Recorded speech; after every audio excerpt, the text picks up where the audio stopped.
Hey y'all, welcome in. How's everybody doing? I'm sorry that I am a little bit late with getting this live started, but we in here and we're going to be talking about episode 7. Thank y'all so much for joining me tonight to have this Bel Air live chat. I freaking adore these lives with y'all.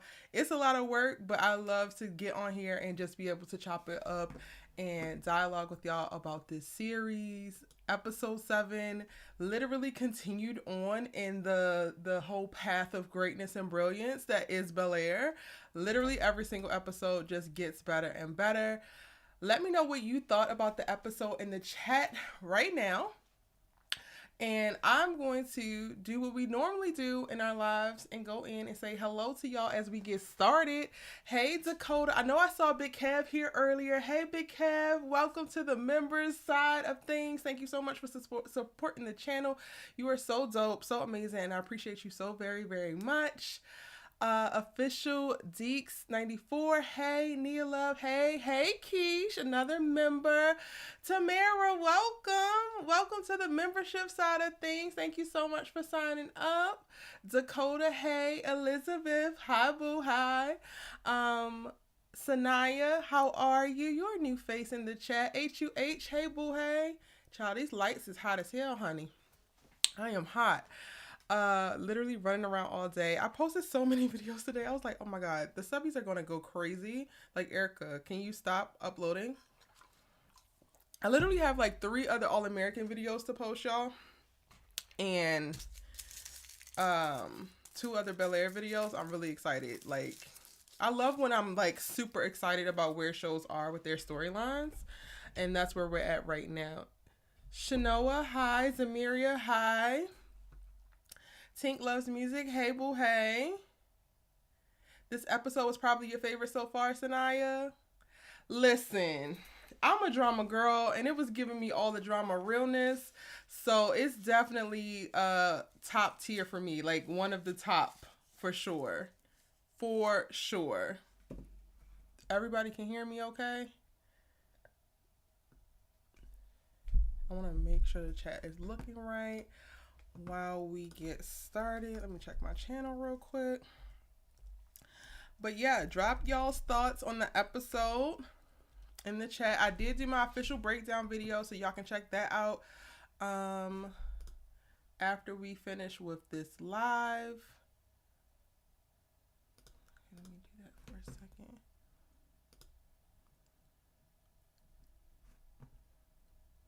Hey, Shari. Welcome in. I can't wait to see what you think, Shari. Because, child, there was a lot going on in this episode. Okay, so we are looking good on the channel. Yay. Okay. I posted a video yesterday about if Will can actually trust Lisa. What do y'all think about that? Because we got to see in this episode, he didn't actually tell the full truth and reveal to her all of what's going on in his life. But do y'all think that he can trust her? You already can't wait for episode 8? Facts. You don't know how to feel about Will and Lisa, Tamara? Episode 7 was lit. Me either. Okay, but they have a real connection. Oh, let me put this chat on the screen. Naya, hey, welcome in. You love the combo with Aunt Viv and Uncle Phil. Oh, I did too. And shout out to the little hurt man that was in my DMs or in my mentions on Twitter earlier today. Pissed off because I was ranting and raving about trolloping with Reed last week. Lord, y'all should have seen some of the backlash I got about that. Hey, Brenda, first time on the channel. Welcome. This is a live chat to discuss Bel Air. We're going to be talking about episode 7, but then also towards the end of the live, we'll talk about the series overall, what we are expecting and looking forward to, and yeah, what we're loving mostly. So right now, we're just getting started with this live, and everyone is just dropping down into the chat what they thought about this episode. What were some of the storylines that you really, or the plot points that you really loved? What was something that you could have done with it? Honestly, I can't even say what was something you could do without, because this is a show that it's like not a minute of the daggone show is wasted, y'all. They ain't giving us no filler scenes. They ain't giving us no little fluff here and there. Like, hey, Mia Love. They are literally coming with it. Okay, Sanaya says, I think Will can trust Lisa. She's so close with the Banks already, and she's getting really close with Will. And I don't think that she would do anything to hurt them after they've done for her. Yeah, that's real. If there was anything that came up with Lisa, I kind of just feel like it would be accidental. Like, she would literally accidentally release some information, or kind of like share something that she didn't think was going to be a big deal, and then her father would use that to manipulate whatever, right? Like, I don't think that she would maliciously do anything. Dakota, there's a lot going on. Yes, this episode has so much going on. My God, is my camera crooked? So much going on. It was intense. And y'all, I ain't even gonna hold you. I am so obsessed with Bel Air. Like, I hope y'all don't think that I'm out here gassing y'all. Peacock is not sponsoring your girl or nothing. I really, really love the show. So much so that I can't even bring myself to go to sleep. After I do all my Sisters shenanigans, last night we went live to talk about Sisters, and then I, create a bunch of videos, and my editor logs on in the morning, and we start editing things for that. I can't even bring myself to go to sleep. I just be sitting up looking goofy until 2 o'clock in the morning. And this morning, the dang on episode didn't even get onto Peacock until 2:07. And I was sitting there refreshing like, okay, Peacock, what's going on? Like, I was 2 seconds off of Peacock's head on Twitter. And then at 2:07, it appeared. And I was like, oh, okay, we cool then. That's how much I enjoy the show. Like, they have me in a chokehold. And you know what? I'm fine with it. Viv needs the support he is lacking. We're going to talk about Uncle Phil and Aunt Viv in this live. We're going to talk about Will, Lisa, and Carlton. We're going to talk about Miss Hilary and Jazz, because Hilary, you my homegirl. Period, boo. Like, I love you. But what was this energy that you was kicking Jazz way in this episode? Girl, you keep talking about, do you want some gas money? Do you want some gas money? Hilary, do he want some gas money? The audacity. You tried it. But you know what, y'all? We got to keep it real. They have done, I think, just so perfectly, right?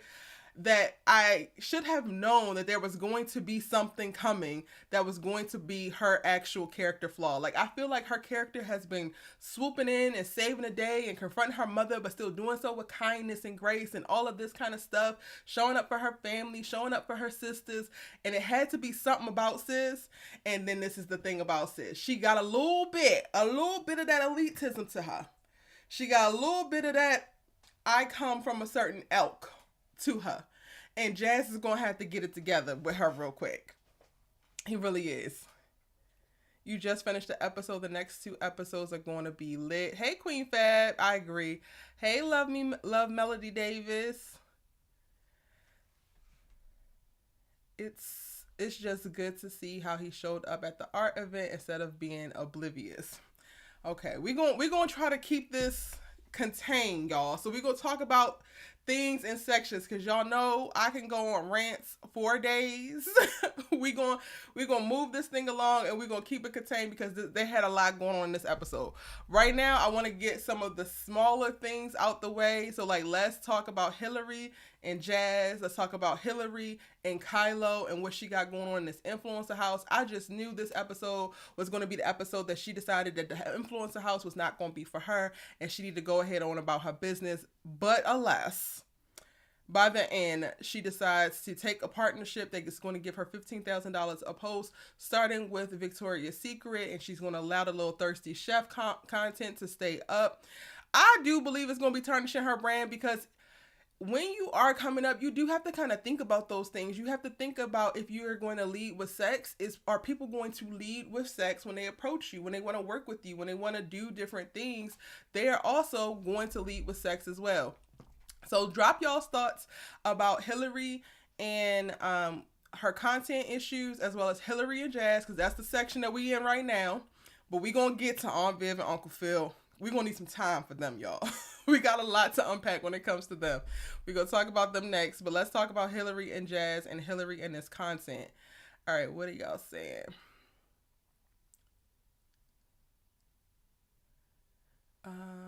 Hilary was hella shady. I literally gasped when she said that. Me too. I was just like, girl. Like, almost like she was my homegirl and she was giving me the play-by-play of what had happened. And then when she got to that part of the story, I was just like, oh, you done up now. You done up now, sis. This supposed to be your man? This gonna be your... Girl.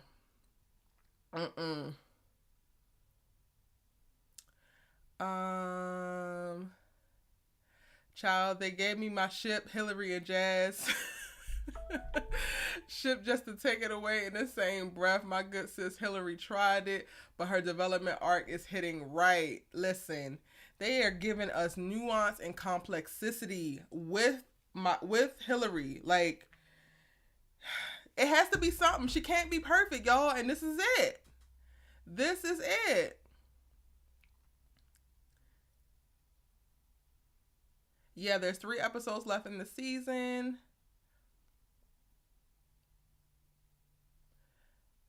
Yeah, they got to make us work for it in reference to Hilary and Jazz. She going to be the one after him real soon. And you know what? I'm totally here for it. I'm totally here for Jazz knowing his worth and not letting her just do whatever. I'm totally here for that. Jazz has got to gather her ass real quick just for one time. Not her ditching Jazz and her integrity for Victoria's Secret. For Victoria's Secret? What is this? 2009? Girl, this ain't even a Savage X Fenty collaboration or partnership. You laying down all of your morals and standards for Victoria's Secret? Girl. I could see if Riri called you up and said, let's bust it wide open on this damn camera. But girl, Victoria's Secret? Exactly, Nia. You're 100% right. Jazz a real one, and she gonna figure that out soon as this influencer life hits the fan. Hilary just trying to find her way. She is stressed. Okay, Dakota. Hilary did Jazz dirty with that gas money comment, but she not going down the right path. Hilary is leading her brand the wrong way. This will leave a stain in her reputation. Okay. Okay. The post was trashy. She's selling herself, as Jazz said, and she's tarnishing Phil's campaign. I ain't even worried about Phil's campaign, because whatever he got going on is whatever he got going on. But she is tarnishing her brand and selling herself. I think that she's a little naive to think that she can build an audience on Thirsty Chef, then transition them to regular cooking content. It's not going to work, love. Exactly. They coming for the cakes. They only going to want to see the cakes. And not the ones you pulling up out this oven, honey. She better ask Kim K about not being able to get away with the sex stigma. That's a can of worms. Even tougher when you are a real brown-skinned girl. Hello?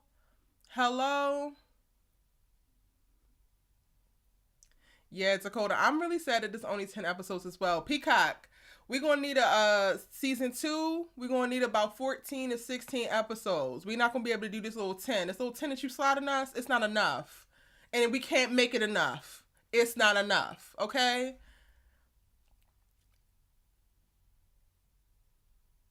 Like, give us the new season now. Yes. You really appreciate this side of Jazz. He's not letting her dog him out like that and being a man in a respectable way too. Hilary acting thirsty like she ain't come from money, lowballing her integrity. Hello, Sonia.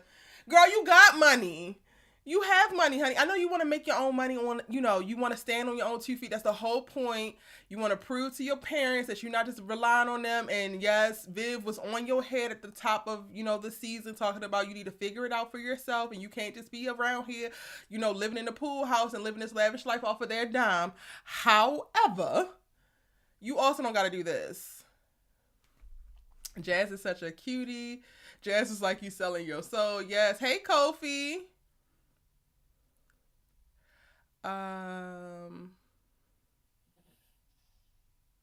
This is the second season getting out.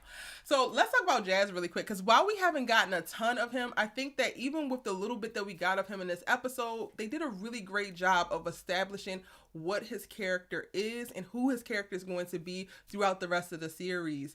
Clearly, they have a connection. Clearly, they're attracted to one another. But this old Jazz and Hilary ship is not going to be one that's going to get off to a great start. It's not going to be one that's easy. I love that he has a certain level of integrity. And when she tried to call him on like, oh, well, you don't even know how social media work. You haven't even had a social media page. But he knows how people work. But he can register like he's been listening to you every single time that they have interacted. He's a man who has actually been listening to you, girl. He has heard what you said in reference to the things that you want, the things that you do not want, and the goals that you have. And with putting his little intelligent mind to work, whether he knows social media or not, he could see that 2 + 3 is not 8, boo-boo. It's not, Hilary. And it sucks because in that scene, you could literally feel like, yo, Jazz is the type of person that you want in your corner, especially in times like this. And to watch her completely discard is like, God damn it, Hilary. But as some of y'all mentioned in the chat, she is going through and learning as she goes along. So she's going to make certain missteps. Now, it's interesting to me how many missteps we're going to see her make. Like, I could totally see this being a catalyst for Jazz to start to avoid her for a while and maybe, ghost her and give her a little bit of standoffish energy. And like some of y'all mentioned, she might ultimately get to a place where she's actually chasing him. I don't see her actually doing it like soon, because I don't think that she even registers where she's wrong.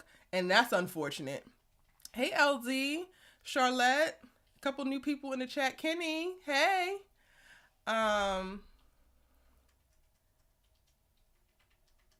But I love what they're doing with Jazz's character this season. It's the supporting cast that also is very well developed for me.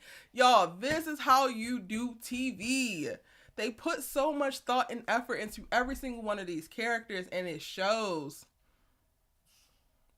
We don't know when season 2 drops yet. However, they were already greenlit for it when they were greenlit for season 1.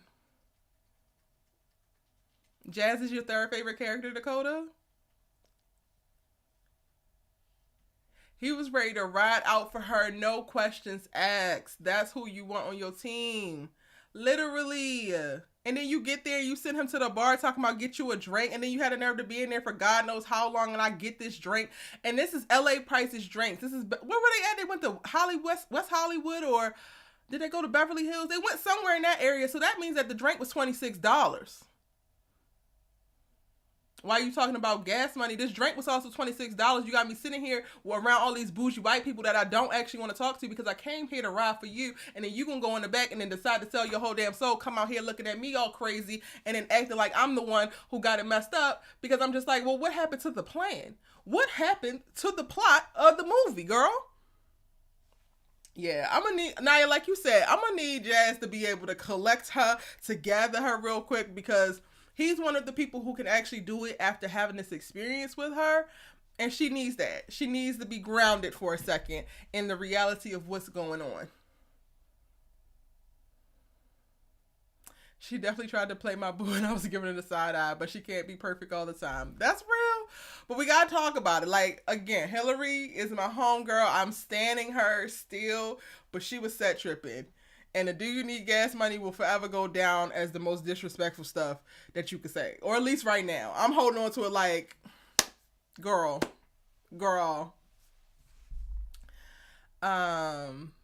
Jazz swag is everything. I love how solid and conscious his character is. You need a Jazz to remember who you are and what's important. Jazz wants more for Hilary, and we can't be mad at him for that.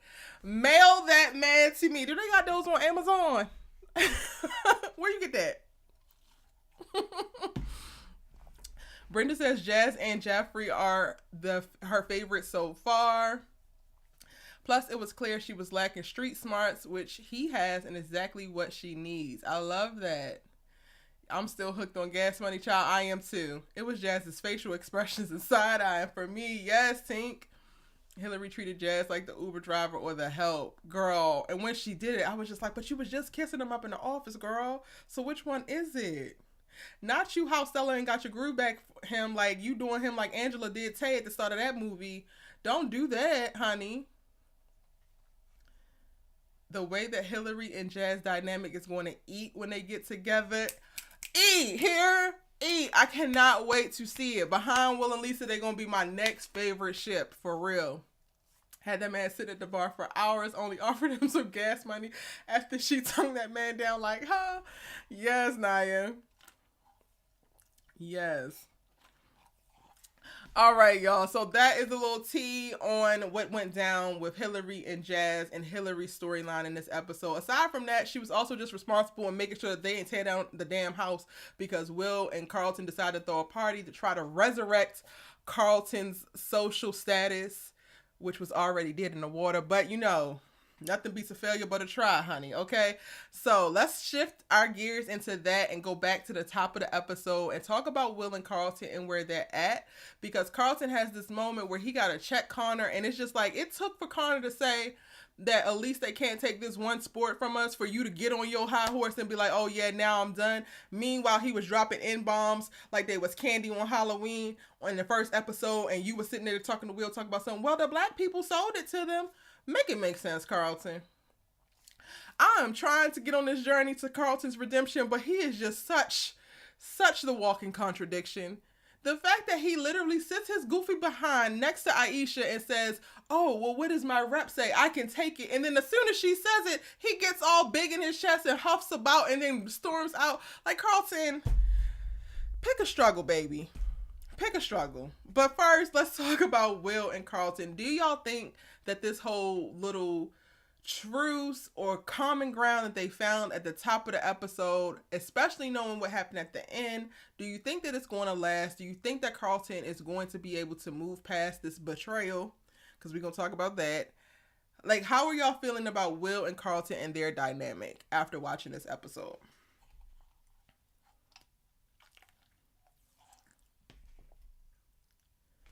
Carlton finally checking Connor. Yes. Connor got what he deserved. Honestly, yes, and he still need more. We still owe you some. There's still something left on the bill that we still got to pay to you, sir. We still owe you some more. Will is helping him get out now. Or trying to. Trying, child.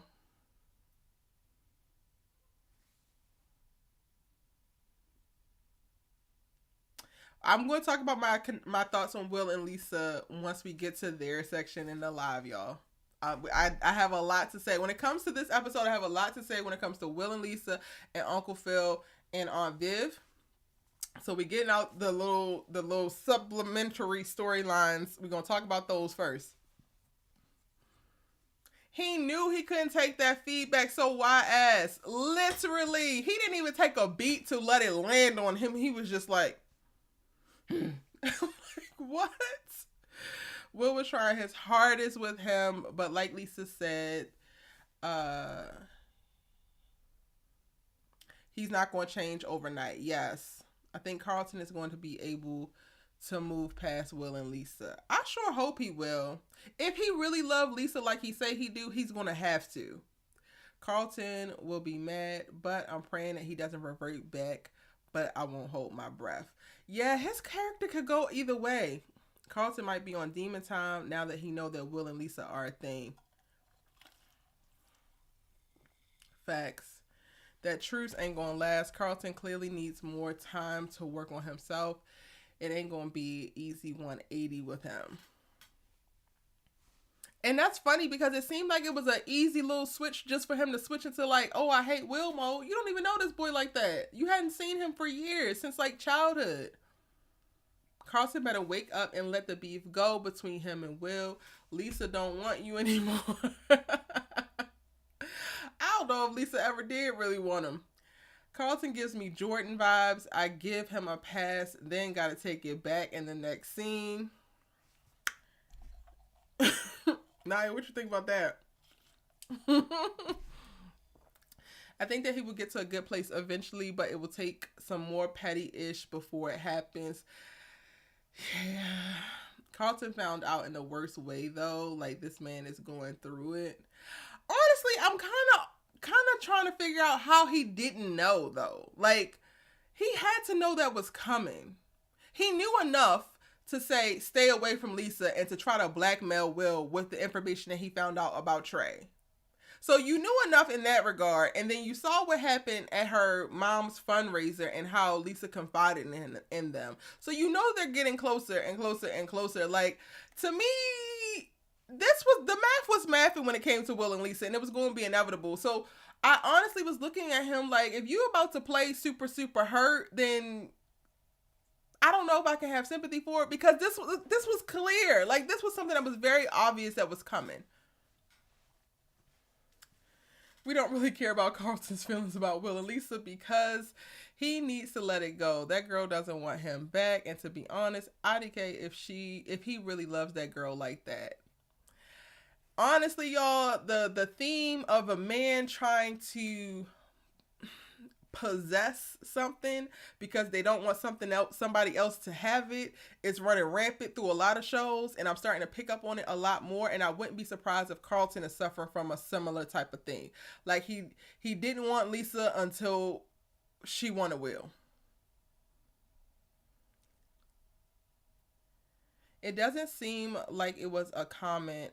It was the comment for real. If we remember, they had beef before he even said that. Will being there is just highlighting the way that he shows up and he realizes that it's whack. Shanoa, I definitely hear that. But my thing is, when he was screaming the N-word, what? And you literally put on your cape for that man. Why wasn't that the trigger? Carlton is about to be on some BS now. 2 steps forward, 3 steps back. Child. And I hate that for Will. One thing's for sure, Carlton will always be jealous of Will like Jordan is of Spencer. Well, if it's the truth, it's the truth. So every now and then, hands will be thrown. Honestly, I would rather Carlton actually try to fight Will than to keep going through this little petty, ruin his life arc. Because at that point, he could at least get his ass whooped one time and realize that he needs to stop messing with Will. And then they could both move on. I did feel bad for him in the last scene because he was already having a rough time. I mean, at that point in the episode, he had made Aisha proud by checking Connor and started playing with or hanging out with his other little homeboys from lacrosse. So he was actually, oh no, because of the police part. Child, that part was a whole other layer that I was not ready for. Not in my own home. Not y'all coming in here and not realizing that this boy actually lives here. This is the only life and home that he has ever known. Like, I cannot. So you're right. The police thing had him at a heightened state, already, irritated and having a rough time. And then seeing them come down, I could see how that could emotionally add on additional text to him.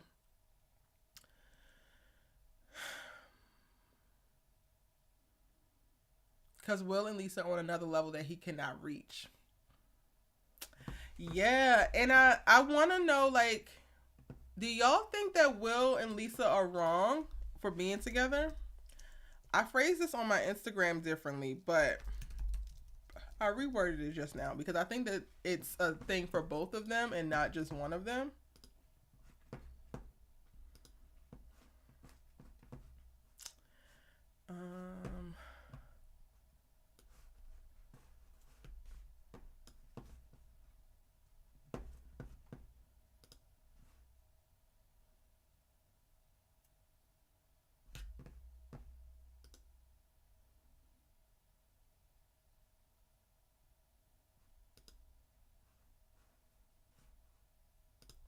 So I asked this question, and shout out to this subby who posted the comment on the Will and Lisa video, because she really sparked the conversation, or the thought for me to start the conversation. And over on IG, so if y'all not following me already, please do so at ericavane.com over on IG, as well as your other favorite social media platforms. But a lot of people are responding that they feel like Will is wrong. I phrased it in here like, is Will wrong for dating Lisa? But I kind of guess it would be both of them. But what do y'all think? Do y'all think that this relationship is wrong?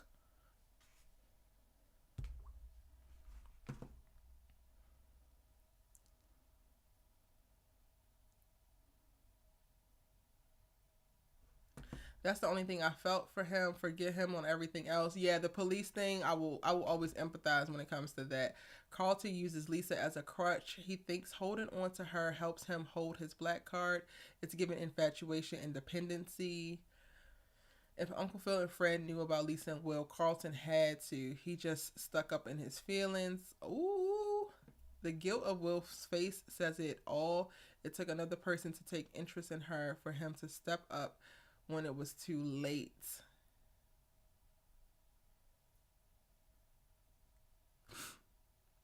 He was so stuck in his ways, I guess, but I agree with you. However, that clearly wasn't Chad's first time saying the N-word. Exactly. Really thought he had learned from the pool scene. Hey, Brilo. The big review. What's good? They need to throw hands to get it over with. I'm saying, Naya, you know I be wanting people to fight. Lisa should have stayed upstairs. No! Lisa was literally the infinity stone that they needed. The freaking chief of police daughter shut all that down, because had Will just come down by himself, okay, bet. Another little black boy that we don't think belongs in this mansion. Cool, I'm gonna take all you Negroes to jail. Lisa is literally the precious in this moment. And thank God that she was there. Whew, because it was going to get worse before it got better. And it was clear that they had been smushing hair, smash it, yeah. Hair all messed up, clothes and shovels. That was rough. Especially if Carlton and Lisa never slept together, which I don't think that they did. So maybe that's the part that's hitting him hardest. Y'all think Carlton's still a virgin? Child, I'm behind in this chat. I'm asking y'all so many questions. Let me put some of these things in a poll.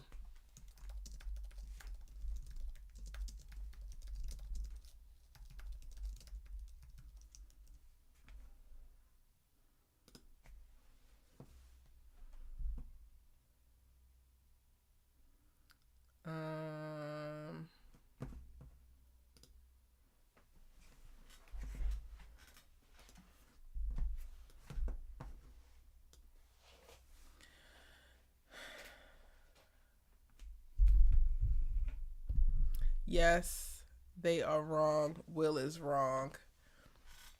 Why? Why is Will wrong?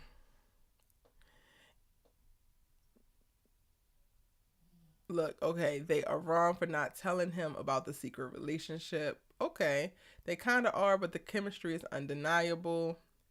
The way they was still like, whose house is it, after Carlton said he lived there, was so real life. Yes. Yes. Why not is saying yes, wrong, like hell, sort of weirdo type of behavior to me. Wow, really?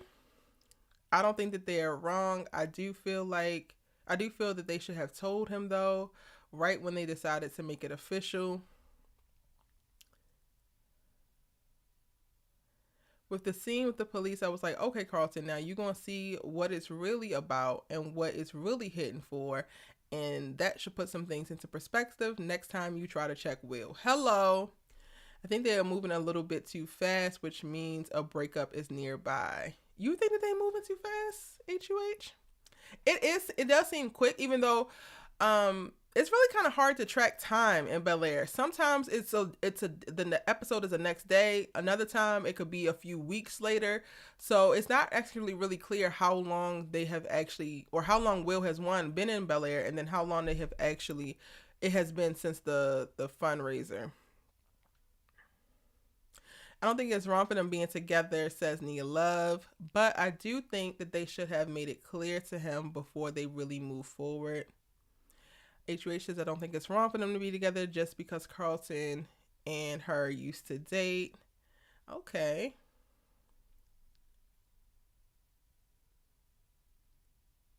I don't think so. Nope. Maybe messy, but Carlton and Lisa were broken up long before, and I don't think it was really love. He didn't start checking for that girl until Will. Ooh. Ooh. And ooh.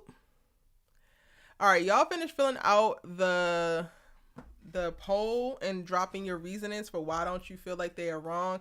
I want to kind of speak on it a little bit, or if Will is wrong. So I completely understand. Am I mic cut out? No. Okay.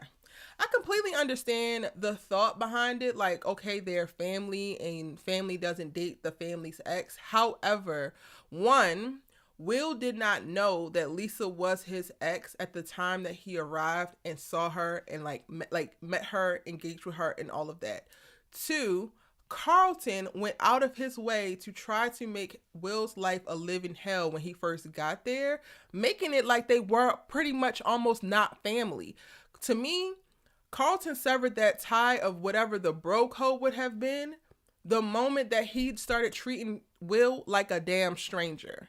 So Will doesn't owe him any loyalty, anything at that point, because he was going as far to try to get this boy expelled and sent back to Philadelphia because he completely did not care about his life or the reasons why he had been there. Carlton knew that there had to be something major that happened in Will's life to bring him to Bel Air, and he did not care. He was more concerned about his white friend's comfortability. He was more concerned about his cooning politics. He was more concerned about maintaining a very fragile place in this social status of this school, which we're clear now that it was very fragile, because in a moment's notice, you literally lose all your little fake friends behind your BFF Connor, who has been racist this whole entire time. So theoretically, yes, you would tell somebody that you do not date your friend's ex, your brother's ex, your cousin's ex, family ex, whatever. However, to me, Carlton started Will in his relationship off when Will moved to Bel Air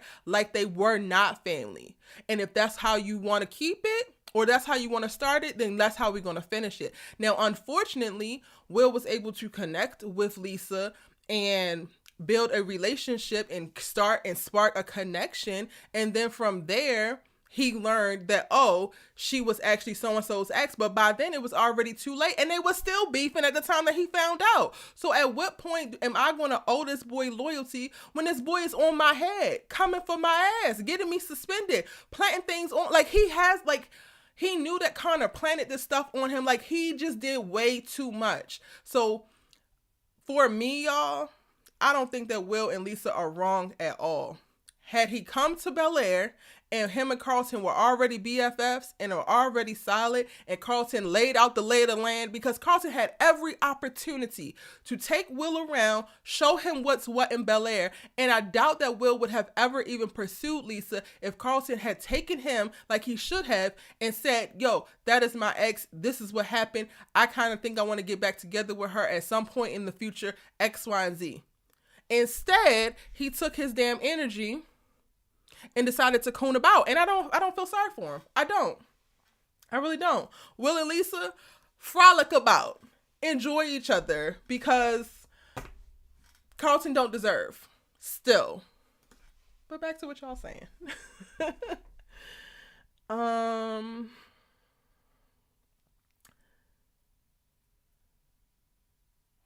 I'm just glad that Carlton didn't walk in on them. Yeah, that would have been awkward. That would have been awkward AF. You think that they got together? Tamara says she thinks they got together too soon, but I like them as a couple, minus the secret. Carlton uses Lisa's vulnerability to get close to her. Lisa's words. Yep. Carlton kind of is mirroring his father in a lot of ways. He's very manipulative when it comes to Lisa. I love the relationship between Will and Lisa. They genuinely care about each other and want the best for each other. The chemistry is undeniable.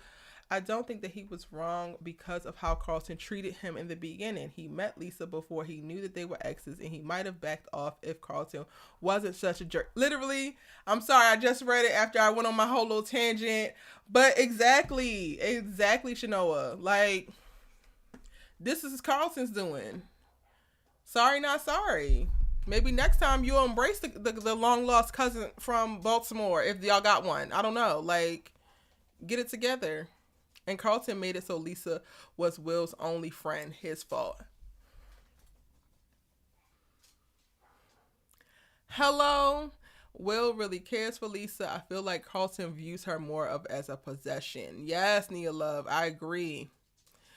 LD says, do you think that Lisa and Will's relationship will be long term or not? I hope that it will be long term, but I'm feeling like it won't be. Traditional storytelling tells me that if they get together this soon and they move this quickly, that they won't be. However, this show has been doing a really great job of breaking the mold of expectations. So honestly, I feel like we could see them make it for quite a while. At least through the rest of high school, which is another year. Like, they're juniors, right?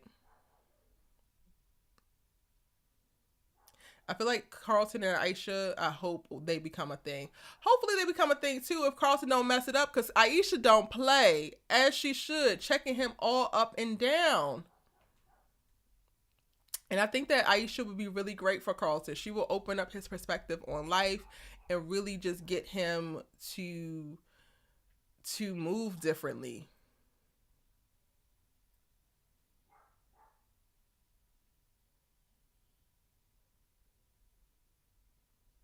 Why not ask, do you think your best friend you had a falling out with is wrong if she dates your ex? If she was my best friend before we had a falling out, then yes. And she knew that this was my ex and all of that before we had a falling out, and then we had a falling out, yes. But one, Will and Carlton are not BFFs. They're barely on the road to be. And two, if let's say me and Naya are homegirls. If it never comes up that my ex in Miami is the guy that she's dating now, and we started out as enemies at first, I don't think I can fault her once we actually get to a common ground and are cool again if she has a flourishing, healthy relationship with this man. It has nothing to do with me. But that's just my opinion.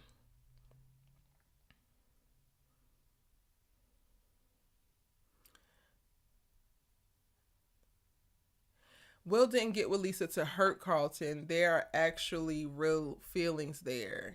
He really feeling that girl. Oh well, little baby gonna have to be mad at this one.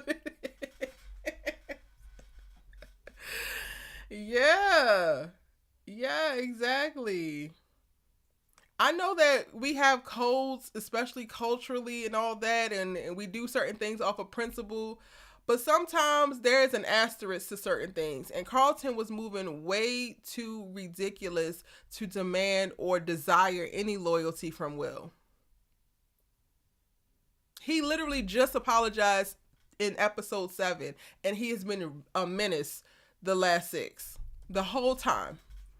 And he only apologized because he happened to be going through a very small portion of what he has subjected Will to for weeks. So yeah, it's a no for me.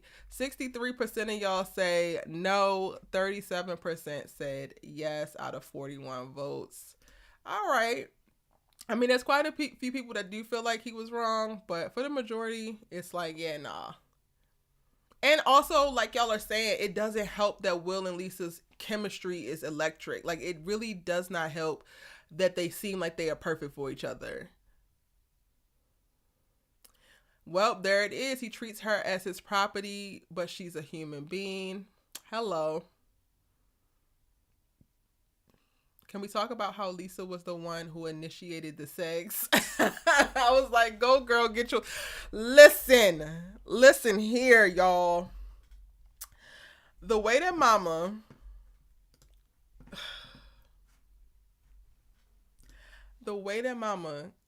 got herself up off that couch, sashayed and sat down on that bed, and basically told Will what it is and what it ain't. I said, my God, the confidence, the security, Girl, you know what you want, honey.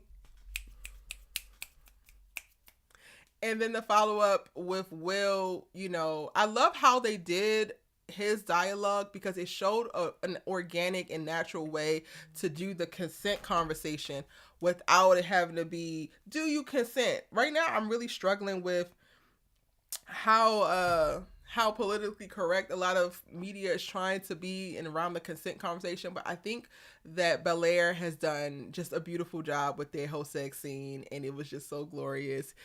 We didn't get to see much of it like we did with Love and Basketball, y'all, but they was going down the Love and Basketball route, so our imagination can fill in the rest, for sure.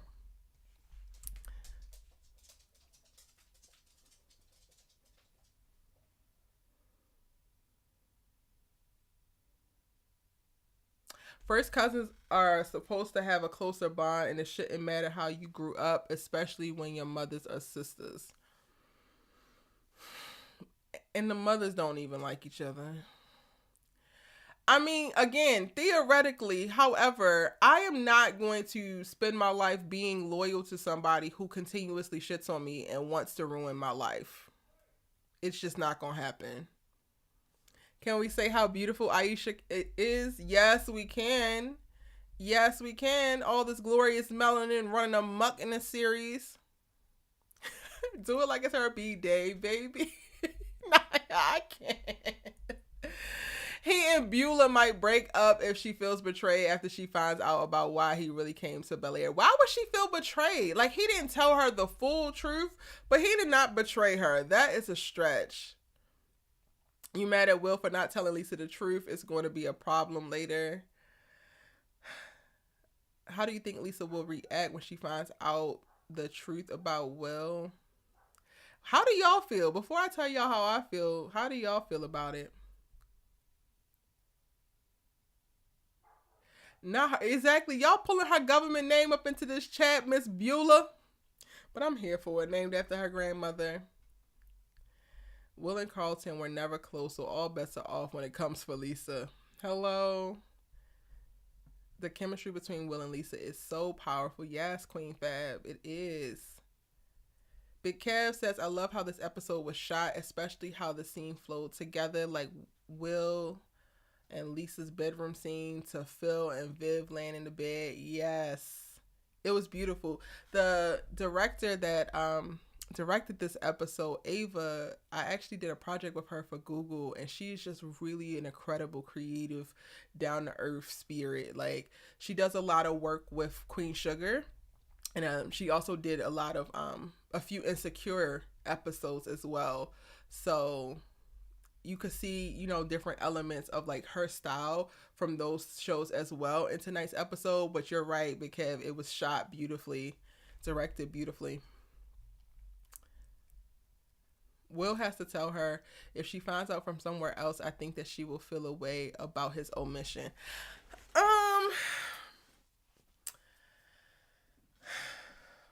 Some people are saying that he outright lied. And I guess technically, when you really think about it, saying that his mom sent him out here just so that he can get a better education, I guess it is technically a lie. I was going back and forth, honestly, looking at people's comments and like trying to figure out if it was really a lie or if it was just omission. I don't know. Lisa is so emotionally available and aware that part of me really feels like she will understand why he withheld some of the information, even from her. Like when it comes to, when you look at Carlton and she knows like Carlton uses my vulnerabilities as a way to get closer to me, ultimately like trying to manipulate her. But she still, sorry y'all, I got like something stuck on my lip. But she still continuously like shows up and engages with him and tries to handle him with grace and care. I don't think that that's going to completely go out the window for Will, who has gone through this very traumatic experience. It would explain like his visceral response to her back at the skating rink, right? When he was so mad, like, oh, you didn't tell me that your dad was a cop. I think she's going to be able to put two and two together, especially after having a scene where the cops come in and don't think that Carlton and them actually live in this house, and she has to call her dad and she knows exactly what's going on. Like, she's very aware. So part of me feels like it won't be as big of an issue as it kind of seems like, because she's so emotionally in tune. She's really like well beyond her years, if you ask me.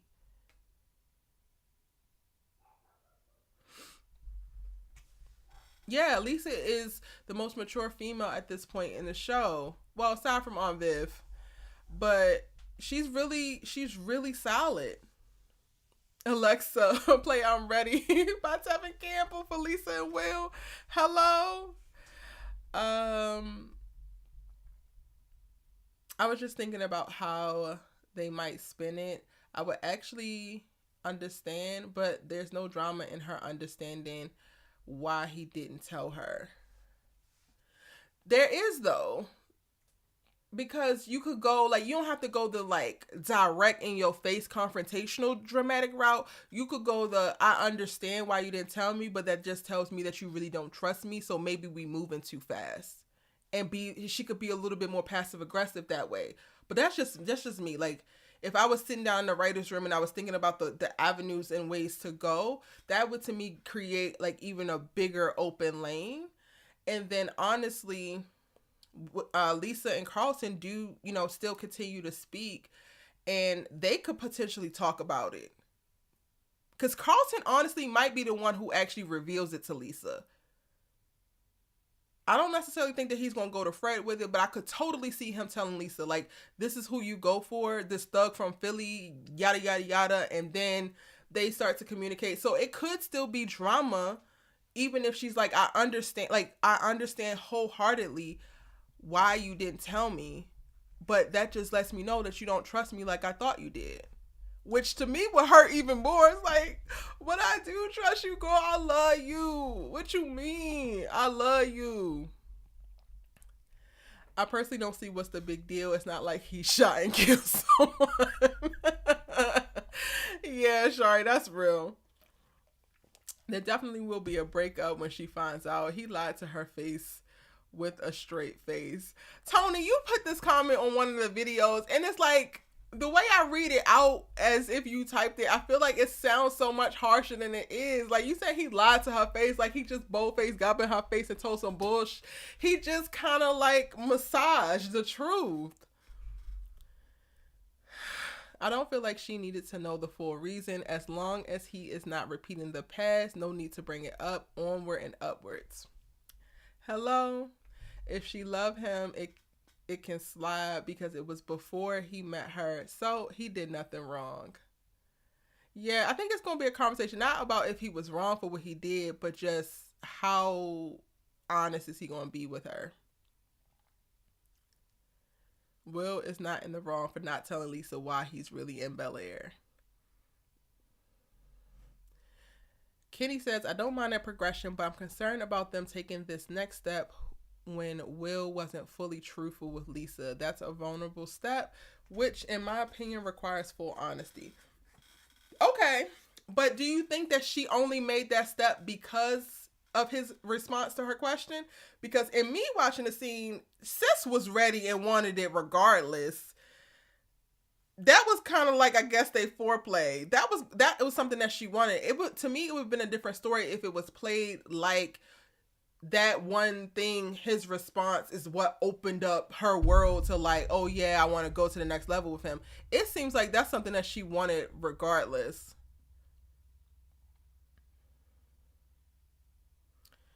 Tony, you right. Omission is a lie. I mean, that's his truth to tell. It was a traumatic experience. It's not like it's an easy story to tell. Plus, Will is trying to protect Phil's campaign and rep. It's not like he lied. Woo, child, y'all are debating in this one. Love Melody Davis says, why does she need to know? Yeah. Listen, God come drop somebody's son who was perfect for me on my damn doorstep. I don't care how you got here. Bring your ass inside. Let's go. Like, I don't care what happened before. I do not care. You're here now. You're here now. You check all my boxes. You love me the way that you need to love me, the way that I need to be loved. How you got here, whether it was on a bus, train, or plane, don't matter to me. It really don't. Only thing that makes me think they may try to make it a thing is that she said she trusted him before they did it. I feel like they placed that line there for a reason. Okay, that's real. Hey, DeMarcus. DeMarcus says this episode would have been the best episode where when Jazz and Hilary kiss, Geoffrey caught them and throws him out the mansion like he did in the original Fresh Prince of Bel Air. Y'all, they are literally seeding all types of little Easter eggs, and I'm thinking about doing a video just talking about all of the Easter eggs, because if you look at the video when Carlton and Aisha are like watching that video on the phone of somebody dancing, the person is doing the Carlton.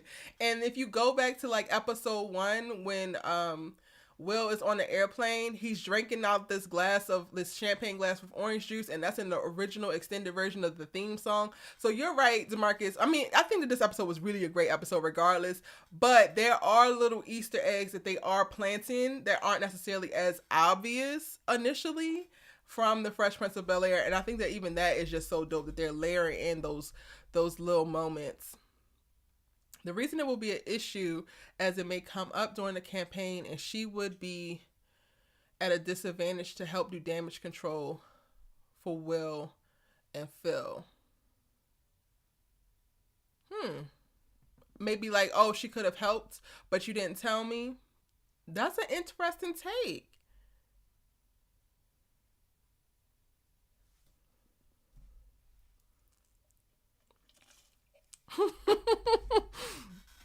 Stacey, I just set off your Alexa. You got me on speaker, honey.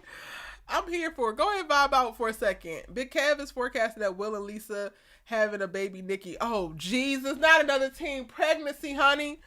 Not a teen pregnancy. We ain't there yet, Big Kev. Oh, okay. This is why I love your content. Your writer's brain brings so much more to the conversation. Thank you so much. Y'all, sometimes I'll be so worried, like, oh, I'll be overanalyzing, and these people just be wanting me to give them the figgity facts. But yeah, I'll be trying to sprinkle in, like, what would I do as a screenwriter? How would I write myself out of this situation?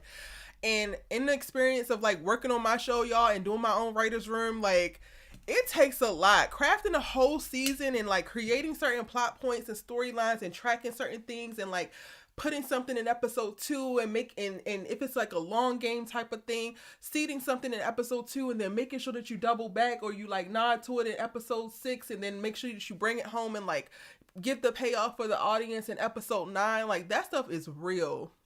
Hey, Sabrison, welcome into the chat. Carlton is about to be a major problem. Ant-Man is mad, man. I can't. I kind of feel like he told the truth because that's why he's still there, for better education and opportunities.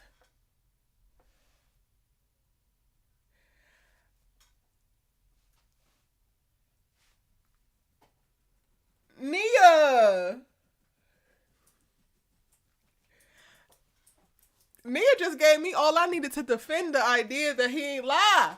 You right. He decided to stay. The whole Trey incident, literally, from then on, he's there for these bomb-ass opportunities in the world that has been opened up for him. Say that, boo. Say that. Carlton is going to let the cat out of the bag about Will. This was what I was afraid of. Yeah.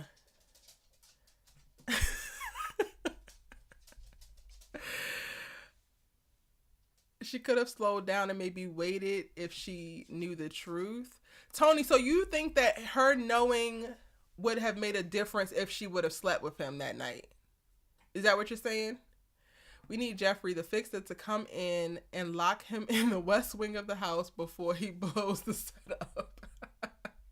Carlton needs to go to rehab for sure. This ain't on Lisa, but why is she entitled to that information? That is his story to tell and his choice to tell it. It happened to him, but I guess go off. Naya, that's a very real question. That's a very real question. I don't think it's because of their conversation. I just meant in general, Lisa definitely wanted to get with Mr. Smith. I just think it's not a big deal. Why not just tell her? Will we see baby Nikki in the series? I don't think now, no. There's all types of conspiracy theories going around about baby Nikki. And some people was like, look at Reed. Reed popped up and he gonna be baby Nikki daddy. And I'm like, Lord, let's hope not, child. I'm all here for Michael Ealy, but that's a bit too much. I don't think we're going to get baby Nikki anytime soon, honestly. I don't think we're going to get him in the first 2 seasons at least. Honestly, this first season feels like they're doing as much of the major plot points from the original show as they can, like addressing different things, establishing different things, reimagining certain things, so that season 2 they're completely free to do whatever they want and they're not necessarily pigeonholed into the expectations of what the original show was. Because if y'all notice, like, we're getting things from whether it was like the beginning of like season 1, but then we're also getting certain themes and plot points that didn't present itself until season 3 or season 4, all right now in season 1. I think that they're really trying to like clear the board, give everybody whatever they need for nostalgia purposes, because season 2 they about to really cut loose and tell fully new stories. We got to talk about Hilary being willing to let her cookies be all over the internet for some likes and views. I was here for the new Hilary until this episode. Tony, you're going to have to rewatch. You're going to have to rewatch because we started off talking about that. We got in depth about Miss Hilary, honey. Thank you to Marcus. Thank you. I'm so glad that y'all are enjoying the content. I absolutely truly love storytelling, and I love television and film so much, so I can talk about it all day, every day. And I'm so grateful to have this channel to be able to do so, and that y'all are enjoying it. Nikki is for Aunt Viv and Reed. Did you see that look that Carlton gave Will and Lisa? Yeah, he is disappointed for sure. Like, but also, like, I need, and honestly, maybe this will be the thing that helps solidify the redemption arc for Carlton in season 1. I'm gonna need him to put his big boy drawers on and get over it and not make this a thing. That will help me be like, all right, Carlton, we can talk. We can sit at the same table. We can eat dinner together. We could kiki. If he lets this go, or if he does kind of like lash out, but like I could totally understand him going to Lisa and like talking about why Will is actually here. If he do anything bigger than that, I'm throwing his ass back in the trash. I really am. Like, I'm throwing him back in the trash.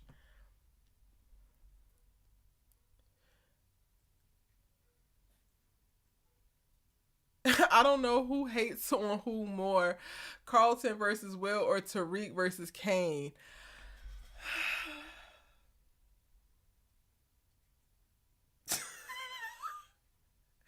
That's a real comparison, Big Kev, because they both giving super hater energy for this one particular person, and it don't matter what happened, they not coming up off of it. And Kane has so many moments where he could have common ground with Tariq, where Tariq comes through for him or does something that comes through for the family, and he still is just like, nah. Kane needs to fix that though, because that's going to be his ultimate like detriment. Like, all somebody got to say is Tariq did something or Tariq didn't do something, and then he going to go follow suit. That's how people can control you, and it's goofy. He needs to cut it out. To me, Lisa was going to give him some, whether he told the truth. You could see it in her eyes. No cap, Kofi. It seemed like sis wanted it. I think more than anything, women don't like to be out of the loop about certain things, especially with Carlton on the loose, ready to spill the tea and win Lisa's affections back. I could see that. I'm curious to see what's going to happen with the relationship of Will and Lisa and Carlton now that he knows about them. It could go either way. We were talking about that at the top of this live. It could literally go either way. Hopefully he don't act a monkey fool, but I wouldn't put it past him. I'm not expecting anything great from him because he tends to lose his damn mind. He could have told her, but he didn't have to. I agree that she would have still wanted him either way. Yeah, that's real. Make a prediction. What do I think Carlton's going to do? I got to watch the trailer. Honestly, I have to watch the trailer.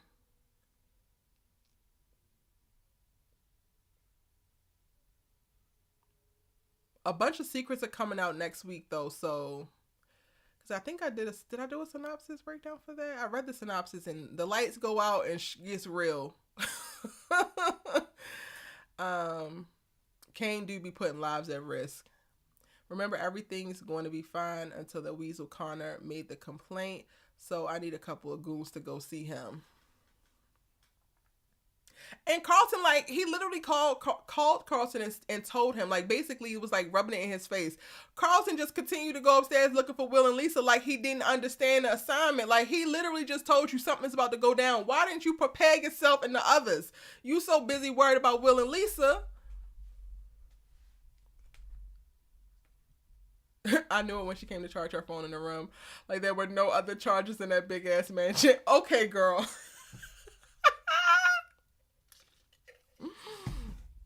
Now y'all seeing right through Lisa and her intentions. I love the excitement that this show brings. Yeah, it's so dope. It's so dope. And I'm not even gonna hold y'all. It's so validating that y'all are like really, really excited about it, because when I tell you I cannot stop thinking about the show, I can't stop talking about the show. And sometimes I feel crazy, like, girl, you getting obsessed and it's just some damn TV. But no, sometimes when a story hits, it hits. And y'all's my people, and y'all be like, yes, it hits, E, we gotta talk about it. I definitely think that Carlton will let this ruin the progress that he's made with Will. They dropped the episode 8 trailer. Okay, we're gonna talk about it. Let's go to Aunt Viv and Uncle Phil, and then we're going to go and we'll watch the trailer like we did last week on live, so y'all can get my initial reactions, because I haven't seen it. That's the one thing that Peacock don't do. Peacock do not be playing. It's like, okay, girl, we see you. First of all, they dropped a new show, and Lena Waithe said watch it, so I'm gonna watch it, because when Lena Waithe say do something, I kind of really do it. I ain't even gonna hold you. It's called Bust It Down, so I'm going to be checking that out, and I might be throwing that into the rotation to talk about as well, because it seems really cool. I love the actual title of it. And let me find out that Peacock said Netflix, HBO Max, Stars, what y'all is doing is cute and all, but I'm not going to let y'all finish. And I ain't opposed. So Peacock will literally drop the episode at 2:01, but then it holds the trailer until like midday today or like 6 p.m. And I'm just like, why you gotta be bougie though, Peacock? Like, why you gotta be extra with it? Like, why can't I watch the episode? I should be able to watch the trailer for the next episode. Why are you making me come back into this dang on app to come and see it? All right, but let's go and talk about Aunt Phil, Uncle Phil, and Aunt Viv, and then we're going to get into next week's trailer. Go ahead, sound off, y'all. Sound off in the chat. Let me know how y'all feeling.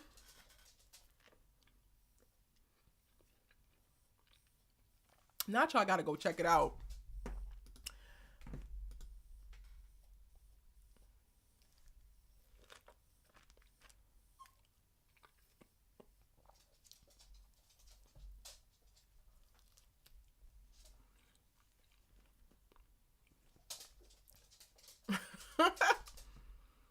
Hilary has changed more than I thought that she would. What do you mean? Read 1,000, Uncle Phil, negative Read actually 1 million, Uncle Phil, negative 1,000. This is one of the few shows that I watch every week. I usually wait to binge a series, and they got me tuning in every Thursday like a fiend, like a whole fiend. I'll be sitting up at 1:58 like, y'all got any more of that Bel Air? Like, I knew Uncle Phil was going to pop up before he actually did. All he had to hear was Reed's name, and he was on the road. Uncle Phil was giving me Billy Baker vibes. Say that, Big Kev. Say that. And he played himself.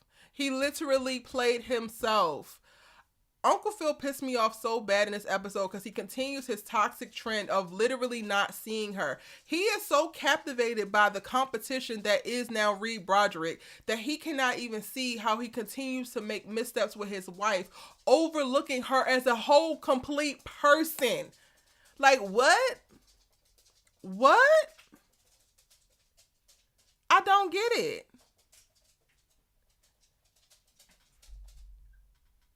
I don't get it. Y'all give me 1 second. Drop your thoughts on Uncle Phil and Aunt Viv in the chat and I will be right back.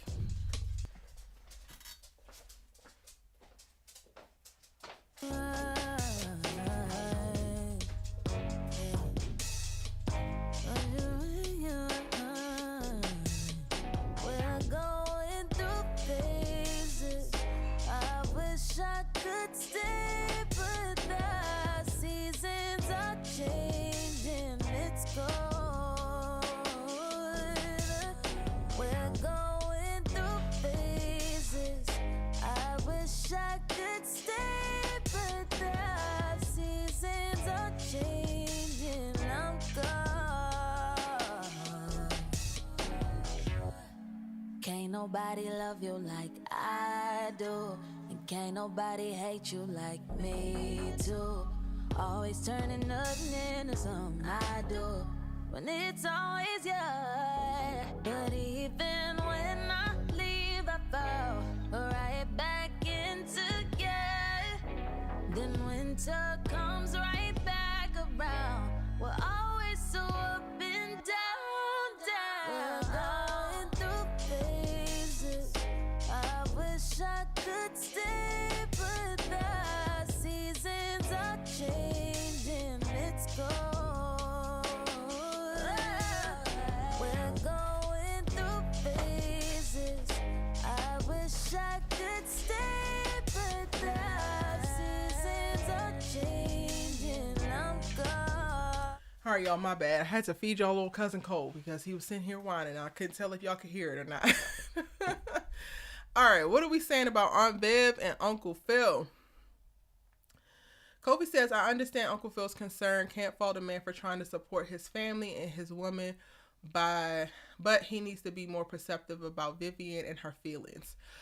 Okay, so Kofi, there are more forms of support than just financial support. And I think that that's where men actually completely miss the whole point. So I love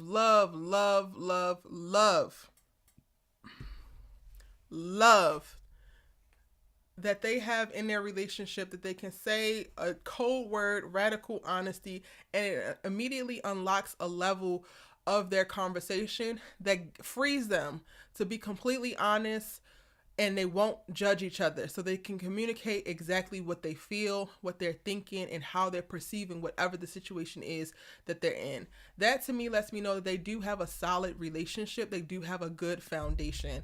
And I love the dialogue that came about from this. But she literally says that she wanted him to push her and not just make it okay for her to quit. And when she said that, I understood that with all of my heart. Like, imagine if you were doing something creative or like just creating anything, whether you are programming an app or you are, a fashion designer, or I don't know, you're doing anything that you just are really, really passionate about. And it's hard. All of it's hard, y'all.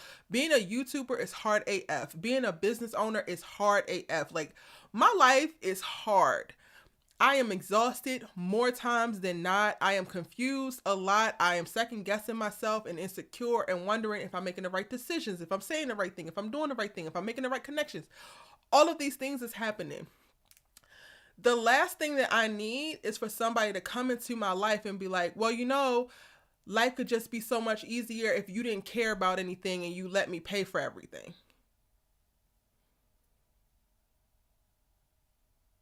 Like, that's cute in theory, but do you think that I can live a fruitful life just kind of like not tied to anything, not impacted by anything, not able to express myself through the thing that I love and that I love, because when you met me, I was doing this thing.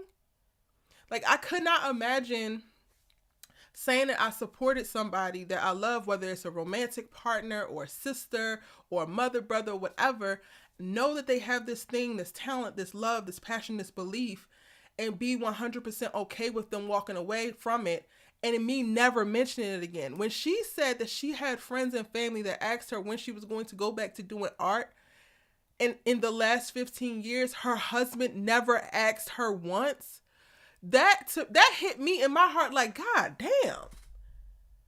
Do you care about me? Do you like really see me and love me? Because I don't understand a life or a world where you are doing life with a loved one and you're not tapped into the things that matter to them, and you're not tapped in enough to be perceptive and see when something is wrong, or something like, if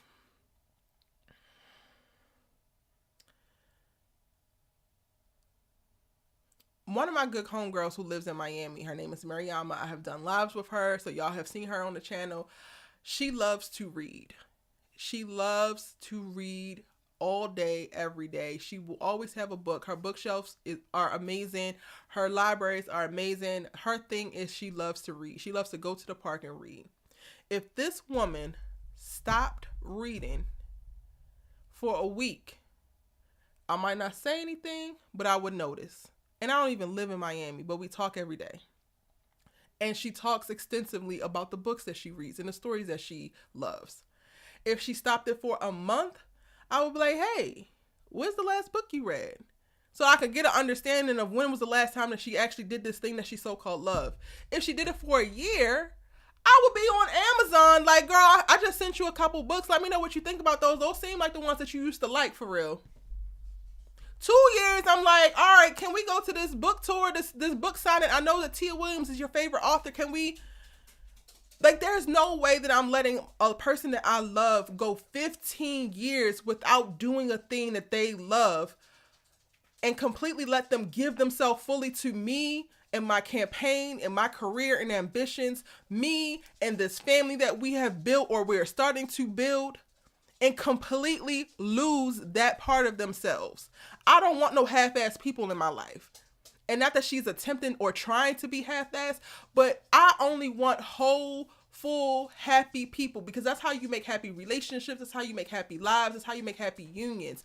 If you have a person, whether it's a romantic person or a friend in your life that feels like something is missing or struggling to cultivate a form of happiness outside of their identity that's tied to you, then that's something that needs to be dealt with and addressed, because y'all will never be able to get to the full scope of what y'all happiness looks like together, because they still have missing pieces for their part.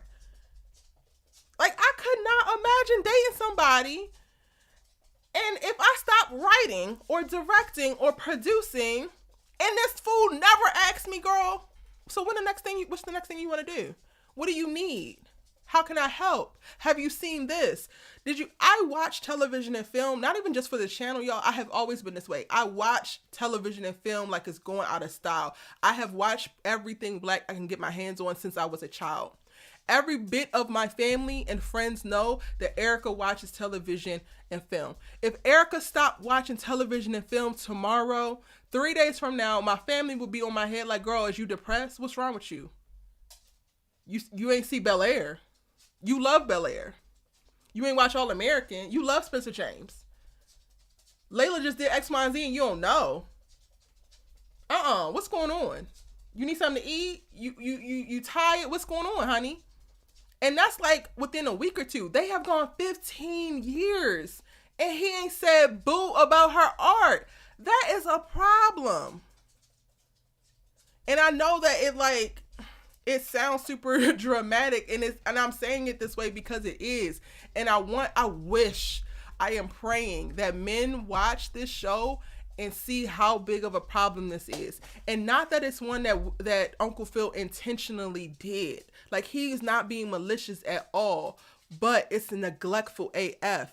And when it comes to women, neglect is one of the things that becomes the seeds for the dismantling of your relationship. Men, it might be the physical and the like visual behind other women or whatever, and like random carnal attraction. But for women, I think that it's the deeper, more nuanced things of like neglect, not fully seeing her, not helping her get to a place where she can fully express herself. Like all of those, we need that. We just do. All right, I'm off my soapbox and back into this chat.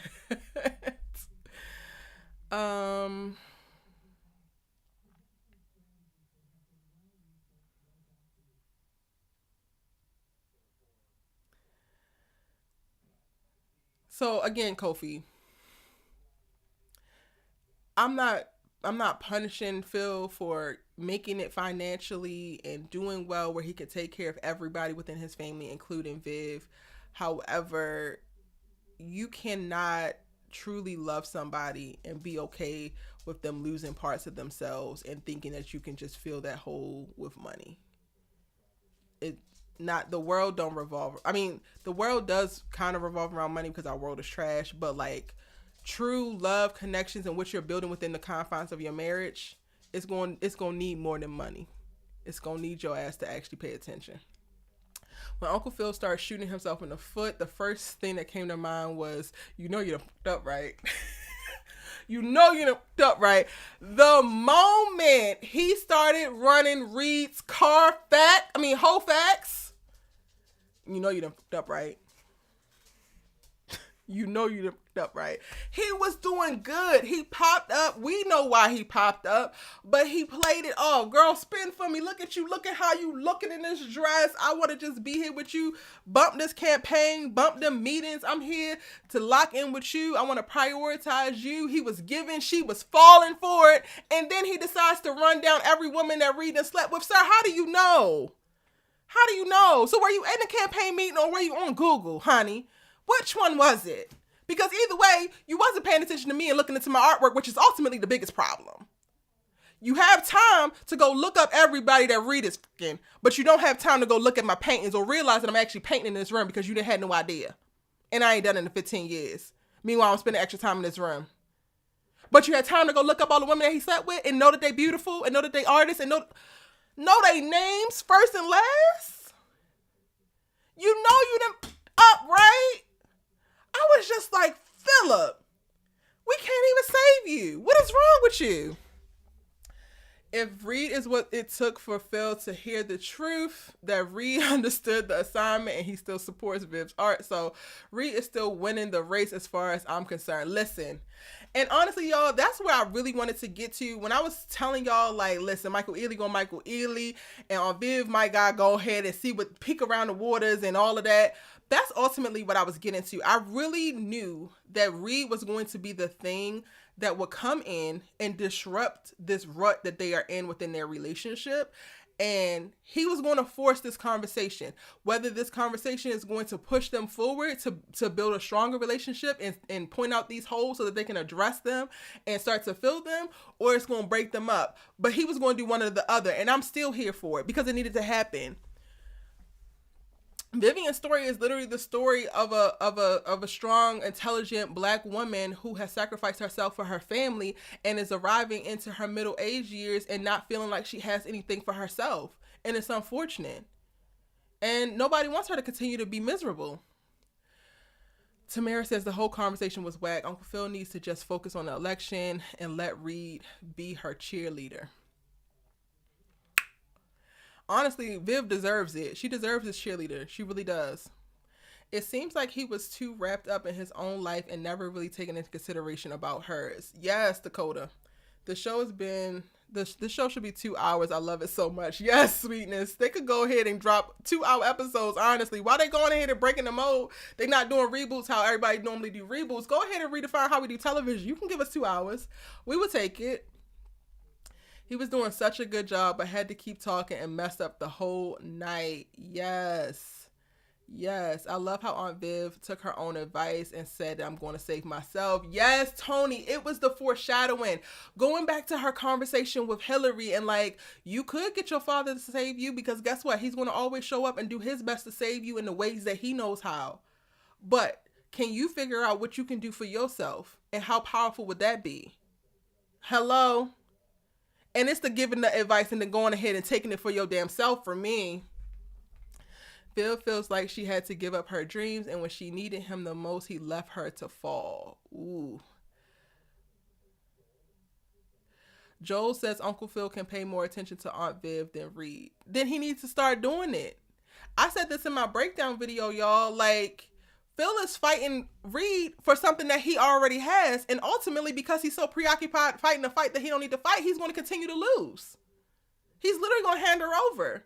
Because even when presented with the statements of like, yo, you did not show up for me in this way, you're still so preoccupied with this man trying to get into my drawers that you're not hearing me. You're not seeing me. You're not respecting my art. You are moving like what I have and what I care about does not matter. And that is the problem.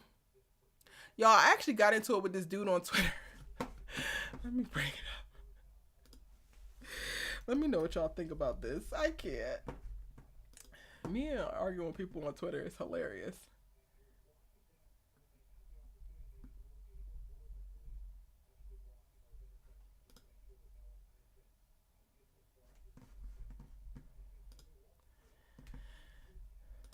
All right, so this dude responded to my video last week and said Phil tried to warn her she's hard-headed. When Reed tries to get her in the bed, she's going to see some people are never happy. And again, he was responding to my last week's video, y'all, with information from this week's episode, Child the Ghetto. And I replied, and that's all you men took away from this episode? I'm curious. Clearly, she isn't trying to go to bed with that man. And contrary to popular belief, it takes more than a man wanting to sleep with a woman for a woman to sleep with that man. She actually wants to.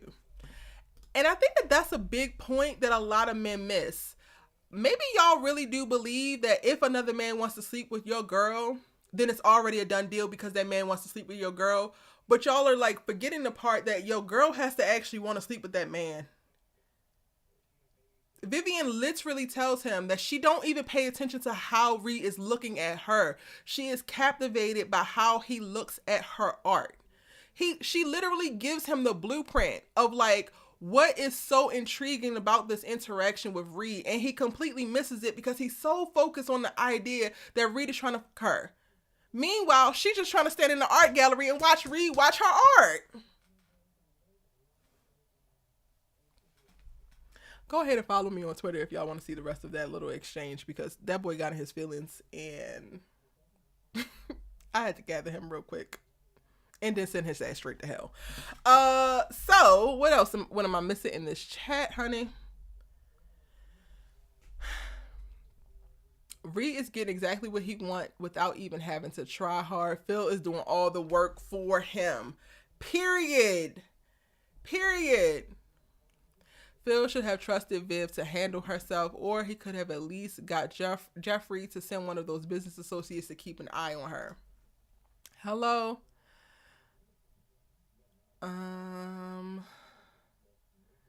Uncle Phil played his hand too soon and at the wrong time. I agree, Sonia. I agree. Because she also has yet to even do anything anywhere close to being wrong. He wasn't trying to support her this weekend. He was trying to monitor her. Phil fails by not truly hearing Viv's heart. He may be delivering her right to Reed. Lisa. Oh wait, am I still? Yeah, I'm here. Okay.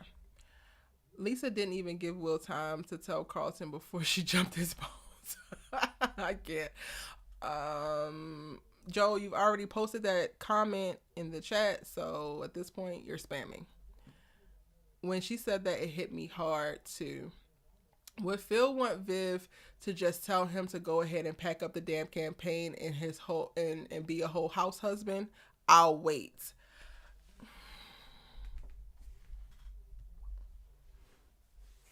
If Vivian was making hella dough and she told Phil, don't worry about being a judge. Don't worry about being a DA. Don't worry about being a governor or president. Because, y'all, he got additional political aspirations, as he mentions in this episode.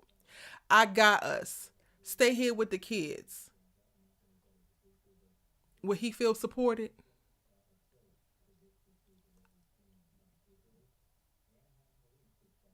That's a great question, Naya. Wonderful question, baby. And it also hits like, have you never asked me about it because you don't think I'm talented enough? Hello, that part. Not that she needs his validation on her art, but she sure does value his opinion. Yeah, exactly. Aunt Viv needs attention and love. You got to support your partner's dream and be their number one cheerleader. Reminds me of something. Oh shit, hold on, the chat refreshed while I was trying to read, sorry. Reminds me of something that Tia Mowry said about how important her husband supports is to her job. Yes, exactly. When she hit him with the baby, the rescue was needed 15 years ago.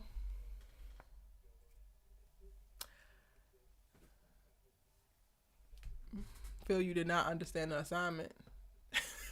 Lou, don't be coming up in the chat late talking about chill on Uncle Phil, because we got to tell it what it is and what it ain't now. Come on now. You got to hold your brethren accountable. Why Not says, wow, Phil never asked her because she was likely the one who heard the most about her being unhappy about doing her art. Others were like, what happened to your art? Because they don't know. I'm confused. Phil definitely dropped the ball in a major way, but I don't think it's too late for him to fix it. It is too late if he keep going down this route focusing on Reed. He needs to redirect attention to Vivian. I said last week, go ahead and get you an Art Appreciation for Dummies book and get to reading, sir. You better figure out every single thing that she's ever touched and painted and start to acclimate yourself with it. You trying to compete with Reed when it comes to your love, your wife's affection. You need to be competing with what he know about her art history. Phil neglected his wife to build a hollow legacy. What good is a house with no life in it? Eventually it deteriorates.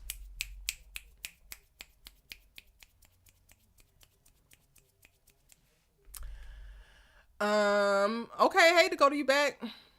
It's such a deeper problem and many men won't get it. Exactly. Uncle Phil can't, Okay, this dude is spamming the chat. Now, can we get rid of Joe if he continues to post this? Uncle Phil can pay more attention to Aunt Viv. Right, he was in the clear and was about to have a fun night with his wife, and then he kept running his damn mouth. Literally. Okay, Kofi says, I understand your point, Eric. I just think Vivian should have verbalized her feelings earlier. Should not have taken Michael Ealy's suave self to pop up. Love your content, though. Kofi, but honestly, Michael Ealy is a problem for Phil, not for her. She's not even really leaning into it how she really could when it comes to his adoration.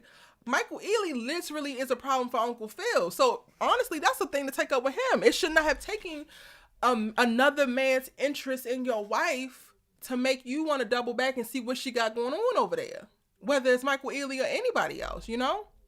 And thank you so much. I was screaming at the TV when Phil was running Reed's whole facts. Dude, you was winning and you fumbled. Like, I was literally watching, like, pull up. Like, what? Like, he was saying first and last name of these women and what they did and how they was talented. And I was like, I know Geoffrey ain't tell your ass to do this. Couldn't be. Couldn't possibly be.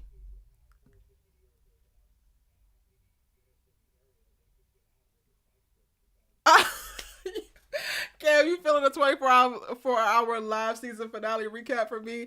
Y'all, I did a 24-hour live session and YouTube was hating and actually wound up taking me down at 19 hours and some change last summer, and it was everything all American. I don't know, Big Kev. Maybe, because Bel Air is definitely giving, and there's so much that we could actually talk about. So maybe I need to do an extended live. Like I could definitely do a whole live for the whole day or something like that, and maybe bring on some people. I'm trying to reach out now and like get some interviews in the works. Yes, the world in a trailer park, but your marriage shouldn't be. Yes, the world is a trailer park, but your marriage shouldn't be. Say that, Keish. I think Joan is going to pay attention to Phil and support his election more. She's the real snake. I can hear her now. She doesn't appreciate all that you did for her.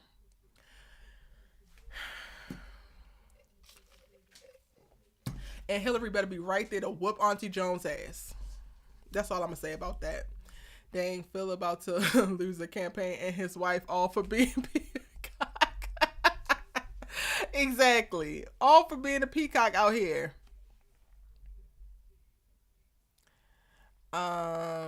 Joan is using Geoffrey to get her real crush Phil. Don't fall for the okie doke. I didn't even think about that, but I'm going to go back and look at sis. Imagine thinking a man dropped his work for once to spend time with you, but it's just so that he could come babysit you and another man. The ultimate flop. Exactly. Phil was on one today. He straight took that money before the discussion. That was hella whack. Wish my husband would. That's another thing. He literally led this whole thing off with presenting her with this, oh, we need to give more money to my campaign because Fred is running. Certain people pulled out and we're going to need more money. Okay, cool. Boom, boom, boom. But it's already done, so you're not really asking me. So why are you acting like you asking me? So now you being patronizing and you don't actually see me, so you don't even value me as a partner. Why are you wasting my damn time? I could be painting. Oh, I was so mad. Like, so you did this for what? You did this for what? Oh, no problem, Joe. I'm doing my best to read everything. So yeah, you don't have to, like, when you post it a couple times, that's fine, but you don't have to keep posting it. Especially after you hear me read it, I definitely am trying to get to everybody. Reed is just a symbol for a real issue with Phil and Viv's marriage. He's just a catalyst. It could have been anyone. It literally could have been anyone. The mailman could start looking at Vivian different and it would have been a problem if Phil noticed it. I was wondering what attracted Phil to Vivian in the first place. If it was her artwork, why you backsliding? Why you backsliding? Did you remember he said my account? Exactly. So we get to the end of the episode and you talking about you created a space for me not to have to worry and stress. But then you also talking about in this day and time at your big age, my account. So guess what? You created a space for me to have money to do this, this, and this. But guess what? It feels like you can just take it back anytime that you want to because this is really your money. Tragic. Phil, you deserve every bit of this ether. I'm sorry. You do. Not sorry. Yes or no, do you believe Vivian should have verbalized her feelings earlier? No. I don't think that she could have verbalized her feelings earlier. I think that she's arriving at a place now where she's really starting to understand, and it's the culmination of all these years and the feelings building up. I'm like that as well. I'm a person who initially, like, I really just try to, like, all right, cool, you up. All right, cool, you tried to play me. You sorry. Okay, cool. Okay, cool. And I'm a type of person that lets things build up until it's like, this motherfucker had me messed up for like 16 times now. Like, you done all of this stuff and now it's a problem. So I can't say that she should have voiced her feelings before because, one, they're in a very unique space right now and him running for DA, which is putting extra pressure on the family. And she spent a lot of that time trying to fight her guilt around feeling like she needed more, but then thinking that she also needed to just be what she was for her family. So no. Joan better stay away from my man Geoffrey. Not on my watch. Exactly. Maybe we as men see it differently. I just hope Phil redeems himself next episode. But I need Vivian to use that God-given intuition and see that Reed not only interested in her art, but her. Kofi, that's fine. I think that she can register that he's interested in her, but if she's not interested, then it doesn't even matter. It goes nowhere. And maybe that's the hardest concept for men to really grasp. Like, I think back on my past relationships and people being jealous, and it's just like, do you realize that the type of person I am, I'm like really obsessed with your ass right now. Like, I'm obsessed with you in this relationship. I don't even see these Negroes. Like, you see these Negroes looking at me, but I don't even see these Negroes because I'm so focused on your goofy Negro behind. Like, so my man is all jealous and pissed because this man is looking at me, or this man is sending this, or this man is saying that. And I don't even see none of them because I don't care. I'm so focused on him. So, like, I get what you're saying that Reed might not have the best intentions, but if she's not interested, it doesn't matter. Nothing will happen.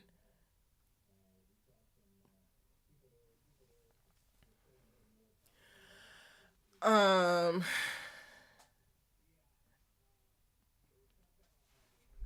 feel like Viv could and will make as much money as Phil. Hopefully, once she gets back in her art bag for real, for real.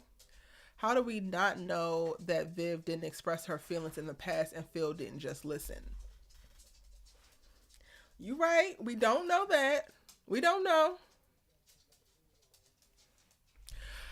Even Duane, I sued my ex for spousal support. Martin looked at Phil crazy when he said my account. Even that raggedy Negro said something or looked at him crazy. So you know he was wrong. So she just started to understand, but you expect Phil to have understood her feelings. Wow, women Professor X to read y'all's mind before you know what's in y'all's mind. Why not? Now you're being facetious. And I'm going to be very clear that you're being facetious because I literally said, I'm not asking him to know her feelings or to read her mind. But if she loves art and when you met her, she loves art and she stopped doing art for 15 years, how? Over the course of 15 years, do you not ask, hey, do you still love painting? Hey, do you want to go to an art gallery? Hey, did you see this artist that you used to talk about all the time? He don't have to know exactly how she's feeling, but he needs to be in tune enough to know the things that make her tick. And when one of those things go missing, start to actually look for it. Don't do that. The question is, did Phil allow space for her to fully be vulnerable? The black women are supposed to be strong and hold everything and everyone down. We don't always get the same in return.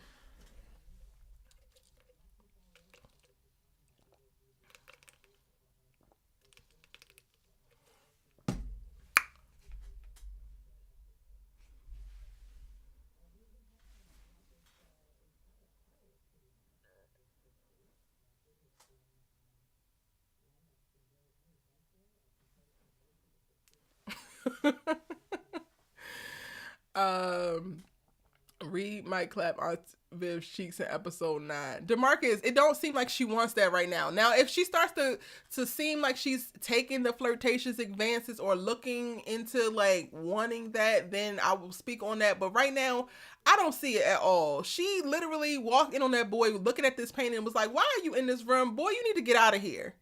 Literally, that's what she had. That's the energy that she has for him. Thank you, Why Not? I appreciate you addressing that because it did feel like you were kind of being facetious. I understand where you're going, but women are not as complicated as people want to make us out to be. It literally could just be, if you do not know, it's so much power in you making an effort to even just ask a question. And she said that. He never once in 15 years asked her about her art.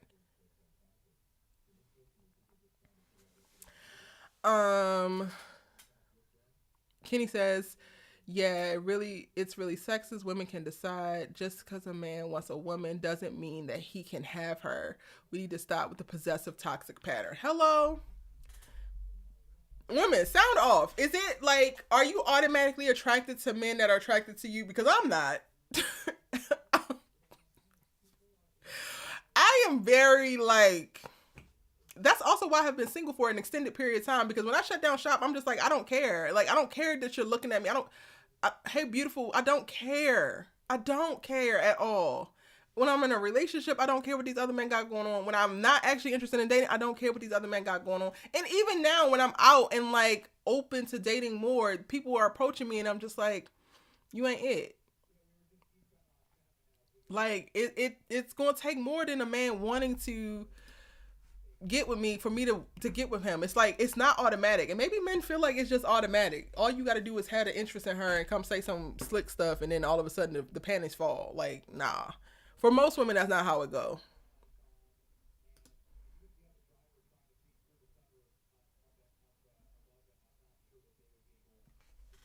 Now, what I will say is that Vivian is not is not completely clean or like in the right, in that we women have to stop making such major sacrifices and then hoping that somebody will see it and reward us for it. And it's unfortunate, but we're kind of taught that. Like, we're kind of taught to put everybody first and to hold everybody down, like one of the commenters mentioned, and like to just do all these things and pray that somebody loves us enough and sees us enough to get us on the back end. Especially like as I have aged and experienced different things, I'm saying what the hell I need now. I'm saying what I need in these relationships. I'm saying what I need in my friendships. I'm saying what I need with my parents. Yo, I'm having conversations with my parents at my big age. Like, this is what I need. This is what I don't like. This is how it's going to be a healthy exchange for me. What do you need from me? This is what I need from you. And I'm looking forward to women being more upfront about it. But part of it is we've been conditioned to, if we don't make the sacrifices, or we don't put everybody first, or we don't provide all this value, or if we're not strong, then we're made to believe that we're not valued. And it's going to be a give and take within our families and within our relationships and within our communities, where we get reaffirmed that we're valuable whether we provide something to you or not, that our existence is valuable. Because ultimately that to me is what's perpetuating the sacrifice cycle that a lot of Black women are experiencing. We get taught that if we don't sacrifice, that we're not valuable to anybody, and we're kind of discarded. And it takes a minute. Unfortunately for Viv, it's taken the span of 15 years of her walking away from something that deeply, means something to her and is very, very important, and basically losing herself and her family and her husband and his career to really register the depths of the impact of like what this thing missing from her life actually means. And now she's able to advocate for herself and is deciding, like she says, to save herself. That's the part that I will put as her accountability. But again, we are kind of like conditioned to do that. And now she can make certain decisions moving forward in this new enlightened light. But as she was going through it, she didn't necessarily have all of that to really draw from.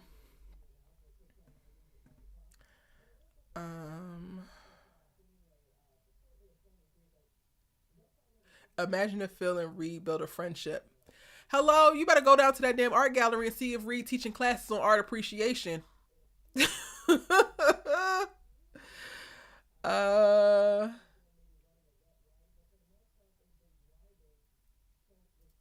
Girl, please, it's never who you want to approach you who is actually going to approach you. Exactly. It's always the goofies. Shanoa says she shouldn't have to say something. He should have noticed, especially if this was an intrinsic part of her. Men think that becoming a wife and a mother means that you don't need anything else. And it's unfortunate because we need so much more. Like, we're whole people. We don't stop being people the moment we push out your big-headed kids. Communication must be applied to every relationship in your life. Yes. Tamara asked this question: if there was no Reed presented, would Aunt Viv be motivated to do her art? Yes, because she was already starting to get back into it, and she was talking to Joan about it, because Joan is the one who sent her to Reed's art gallery, right?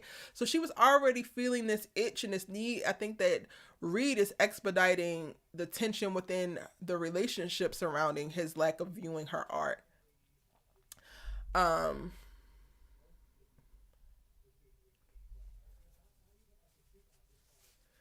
Okay, why not? You can go ahead and hold on to this. Clearly, you're not fully listening, so believe what you want. I'm not here to argue with you. That's so true. Misogyny has us all in a chokehold.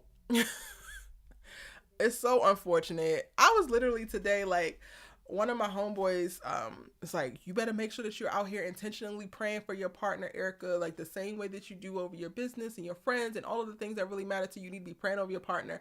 So I took a second and I prayed today for, like, Jesus, please make sure that when he comes, this is an emotionally aware,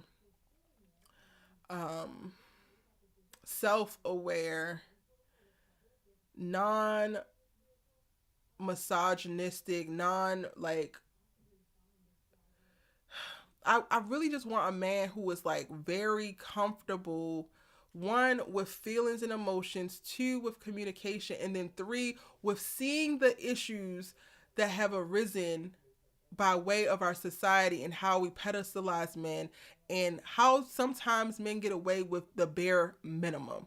Like, I really cannot see myself in a relationship with anybody who is 100% fine with leaning into all of the misogyny and anti-women rhetoric that prevails in our society. Like, I don't know where this unicorn man is, Jesus, but I'm praying for him. Hopefully he's well and healing. Okay. Um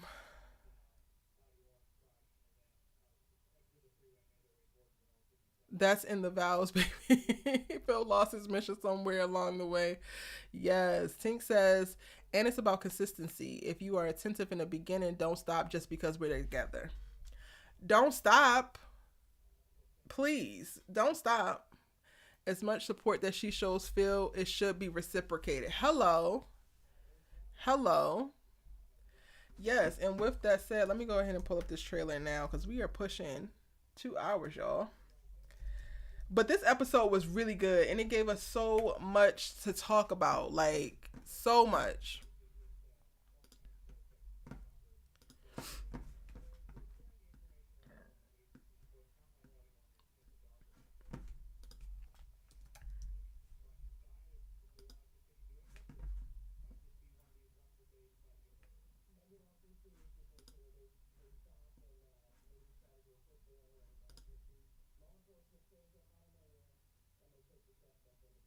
Wait, where's the trailer? It's not on Peacock. See, this is what I'm talking about. Peacock be tripping.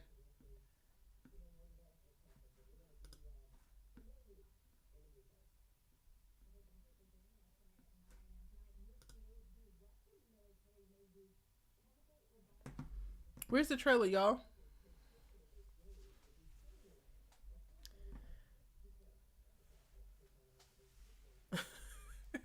Why not? Says, sorry, I'm not arguing, just participating, sharing my thoughts. I'm going to sit back, though. Good discussion. I mean, but you're really holding on to the idea that it kind of feels like you think that she's just been holding this random grudge for the last 15 years. And it's so much more nuanced than that.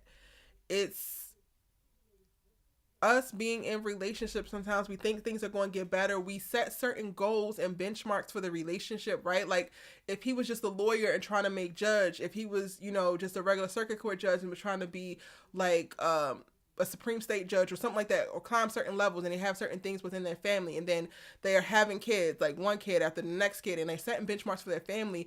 It's very easy for you to put down some things that really matter to you as a person and focus on these collective goals that y'all are trying to hit. And then as you go along and you hitting all those goals, you realize that you never really revisited any of your personal goals. And then your person never really asked about any of your personal goals. They only cared about their personal goals and the goals that y'all set as a couple. But that takes an extended period of time. So I don't think that she was just stewing for years like, he ain't see me again this year. He ain't see me again this year. He ain't see me again this year. But now that their kids are pretty much grown, like, are getting to really great places. Hilary is now, out the house, and now all they have left is Ashley and Carlton, and now Will, because he's joined. Certain things are starting to shift, and he's pursuing yet another big goal that is pulling a lot from them. Like we see at the top of the episode, it's pulling from their finances, it's pulling from their time. She's throwing this event, and she's doing this fundraiser, and she's being the good first lady that she needs to be so that he can get here. And she's recalling, like, dang, I'm not doing anything for me. And that is what she's looking back on. She's not just running with this resentment that she knew about, because that's what I think that people are getting, or maybe you were looking at it like this, why not? Like, she knew that she was resentful this whole time. She didn't. It actually takes time for life to happen and then for you to develop those feelings. But in the meantime, while those feelings was developed, he could have avoided where we're at now had he just asked about her art once. Literally. Okay. Where's the trailer?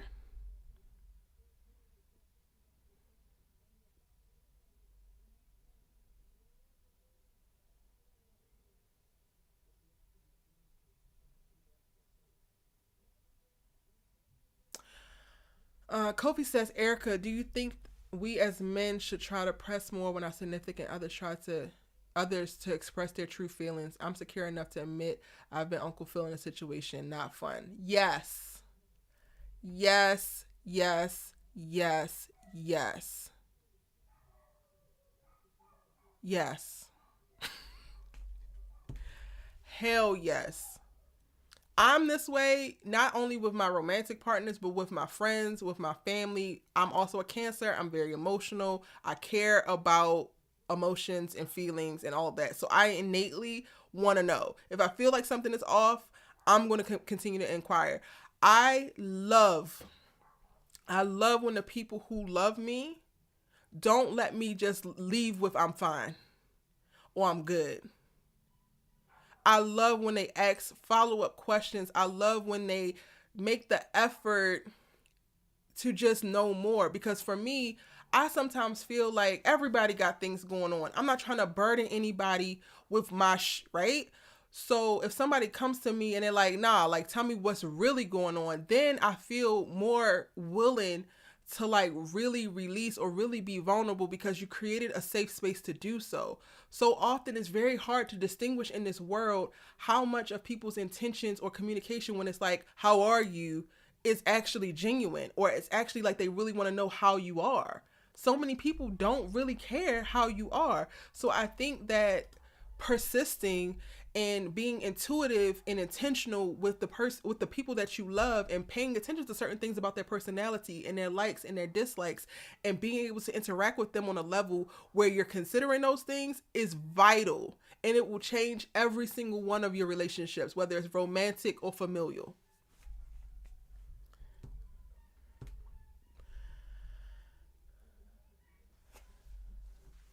Y'all said y'all saw the trailer. I don't see the trailer. I'm trying to find it so that we can watch it together. Why not? You said that that's not your point. Well, I guess I missed the whole point because that's all that you kind of kept saying. So I don't know. I try my best to address it as much as possible and give you as many examples as possible. But I appreciate you still appreciating the discussion. They holding the promo hostage and it's upsetting me and my homegirls. Okay, because y'all was talking like the promo was out, and I'm just like, yeah, that's what they do. Like, I'm like, Peacock, I got whole videos that need to be made. I got an editor that's like waiting for me to talk about it so we can get more videos out. I think Lisa and Will finna have baby Nikki. Why are so many people saying that? Not y'all, but this teen pregnancies. Yeah, Kenny responded to you, Kofi. Kenny says, yes, we just want love, attention, and your understanding. Create a safe space for us to feel heard. Literally. Listen, a man, a friend, my parents, cousins will get any and everything that they want from me the moment they make me feel seen. The moment you make me feel seen and heard, what you need? I got you. I don't give a damn. What we gotta do? Let's go. You don't think that they have the trailer yet? Don't think that they have the trailer yet? Okay. Maybe if Phil had checked sooner, it would have given the space for the match to have been lit for Viv. She just needed the support and the continued acknowledgement from her man. Yes. Shanoa says, yes, we have to stop letting women carry the full burden of the emotional work within relationships. That part, that's what I was also like, I was thinking of, like, I would love a partner who was 100% willing to carry the emotional burden of a relationship with me. Carry that burden with me. Tamara says, men hear enough to respond, not to understand. It's hard when that happens. Yeah, it kind of seems like that. And I want to, because there's a few men who are in here, and I appreciate y'all for being in here. I know us coming for Uncle Phil, it could probably feel like we coming for y'all a little bit. And I want to try to get away from the men statements because it's not every single man, right? But that's what our perceptions are. And I think that it's important. I know that, or from my lived experience, I have perceived that sometimes men don't like to talk because they feel like with talks come additional tension and stress or whatever. But it's just so important. It's so important for y'all to create spaces and you actually ask questions and you talk to your partner, to your mother, to your sisters, to your brothers, to whoever more. Like I did an interview with Corey Hardrick on Monday in my All American Live, and he was just talking about how he shows up and like creates space for all the men to be vulnerable and honest and real and just feel connected in that way. And I think that we all need it, like as humans, as our world continues to evolve and we get even more populated and we're living in this digital age of like social media and like YouTube channels and stuff like this, where I'm not actually talking to another person. I'm talking into a camera, but I'm hoping to make connections with other people. And we have so much of this like extended connection that it's even more important now as humans for us to really connect with one another, really inquire, really make the effort, because it's getting harder and harder to connect on a human level, in my opinion.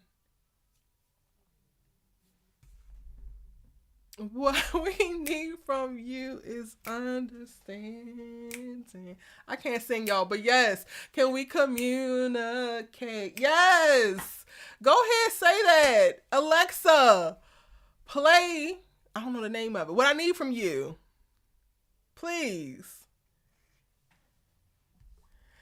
Kobe said, okay, I'll keep that in mind. We as black men gotta be cute and we understand and we will do better to love our black women. Guys, don't be afraid to drop your shield and be vulnerable.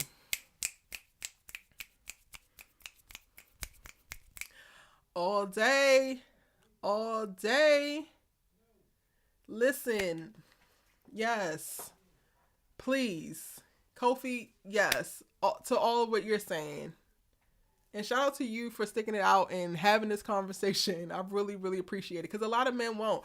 Like that man who was messaging me earlier, he was big mad and then had the nerve to turn around and be like, you sound like you're mad. I am not mad. I would love for you to better understand, but okay, you don't. And clearly, a woman has done something with the Michael Ealy type, and that's why you're responding the way that you are responding. But you need to go ahead and heal, baby. Stop responding to me on Twitter and go heal, honey. And honestly, y'all, I come to y'all from a place, and this is why I do speak so transparently about some of my experiences, because I've come through a journey of healing from so much, like knowing what certain things feel like, knowing what being neglected feels like, knowing what being cheated on feels like just knowing what being discarded and disrespected and just all of these things that can make us bitter, can make us jaded, and realizing like you have to choose not to be. You have to choose to be open still. You have to choose to be able to put yourself in a position to walk into new things and to try to love again and to do all of that. So I am always a big like pusher of addressing this, be honest about this, and then healing through it, because so many people are still leading with their pain and their trauma, and it's like, baby, you need to go heal, because it can't nobody do nothing with you or it until you start to heal. Jacob says, I completely agree that Uncle Phil is completely wrong on the way that he handled the situation for her art and their marriage up until now. However, he is completely in the right. I don't know if you worded that how you wanted it to word, but you basically said, I completely understand how Uncle Phil is wrong, but he's actually right. That's what I read. I don't know if that's what y'all read. One episode of Black Love will set Phil back on track. I'm gonna need him to get some homeboys that can get him together. You think the trailer was just dropped? Okay, I'm refreshing.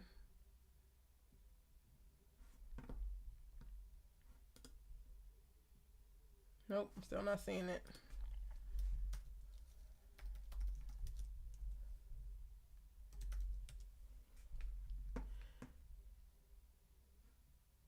Oh, and the idea that he needs to back the other guy up. I know guys like Reed, and they use your worst fears and insecurities to get what they want.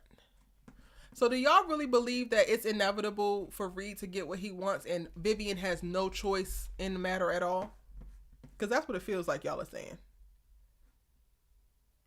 I'm really asking a question. I'm not trying to be like condescending or anything. I'm looking for this Bel Air trailer while y'all talk.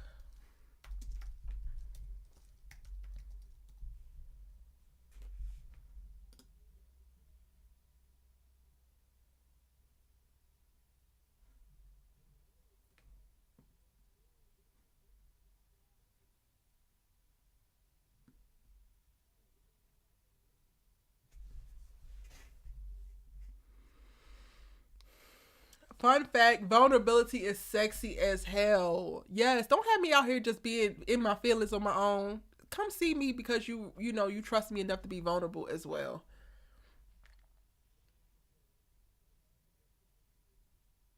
Kofi says, yeah, it's tough, but I'm secure enough in my manhood to have these nuanced conversations. Hopefully I do better in my next relationship. I think that you will. You already are gaining so much insight and different perspectives. So listen, Kofi, ladies, Kofi looked like he working through some things. He's addressing some shortcomings.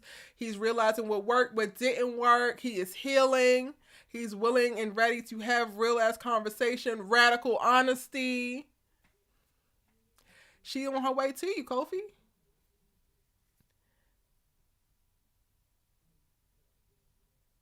Reed is being made out to be more sinister than he is right now. Nothing has even happened yet. Naya, listen, they saw that skin, they saw them eyes, they saw that walk and that smooth ass talk, and they said, get him up out of here. Get him up out of here. We no Michael Ealy's. No Michael Ealy's. Y'all, they are big mad as soon as he walked through the door. Woo! But you right, Naya, he ain't even really did nothing yet. He stared at her paintings and her. He ain't even do nothing. Your favorite couple right now is Hilary and Jazz. I think that if Viv was a different type of woman, Phil's lack of attention could set her to make a bad choice. I agree. Jacob says, I feel that she has I think that she has a choice, but I feel as though she will be weak to resist temptation from Reed when their marriage continues to go through problems like this. I feel like Viv is the type of character that if she does go down this road with Reed, then it's going to be when she decides that she don't want the marriage anymore. But then by then it was already too late anyway.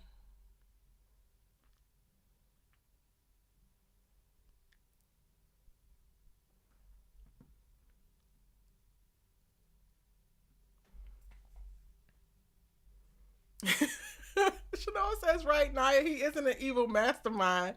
He just thirsty art guy. At least that's not what they showing us just yet. Not an evil mastermind. Y'all, Peacock is literally holding this trailer hostage, and I hate that for us. The blue eyes did it.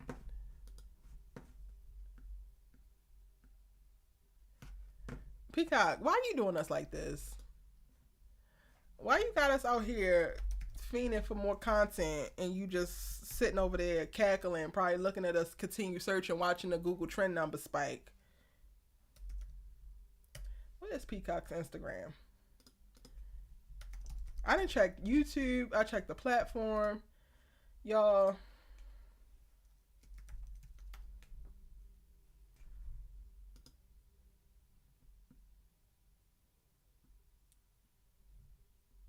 It ain't there. Somebody at Peacock can sleep at the wheel. We need that trailer now. Right now.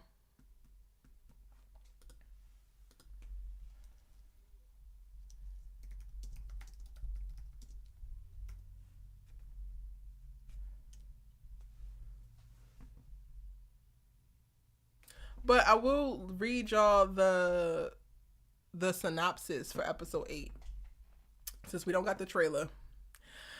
The episode is titled No One Wins When the Family Feuds.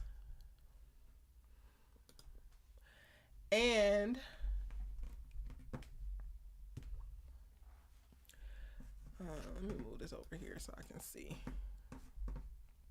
And the synopsis says, as the Banks family celebrates Will's birthday, his mom comes to visit, causing unexpected tension.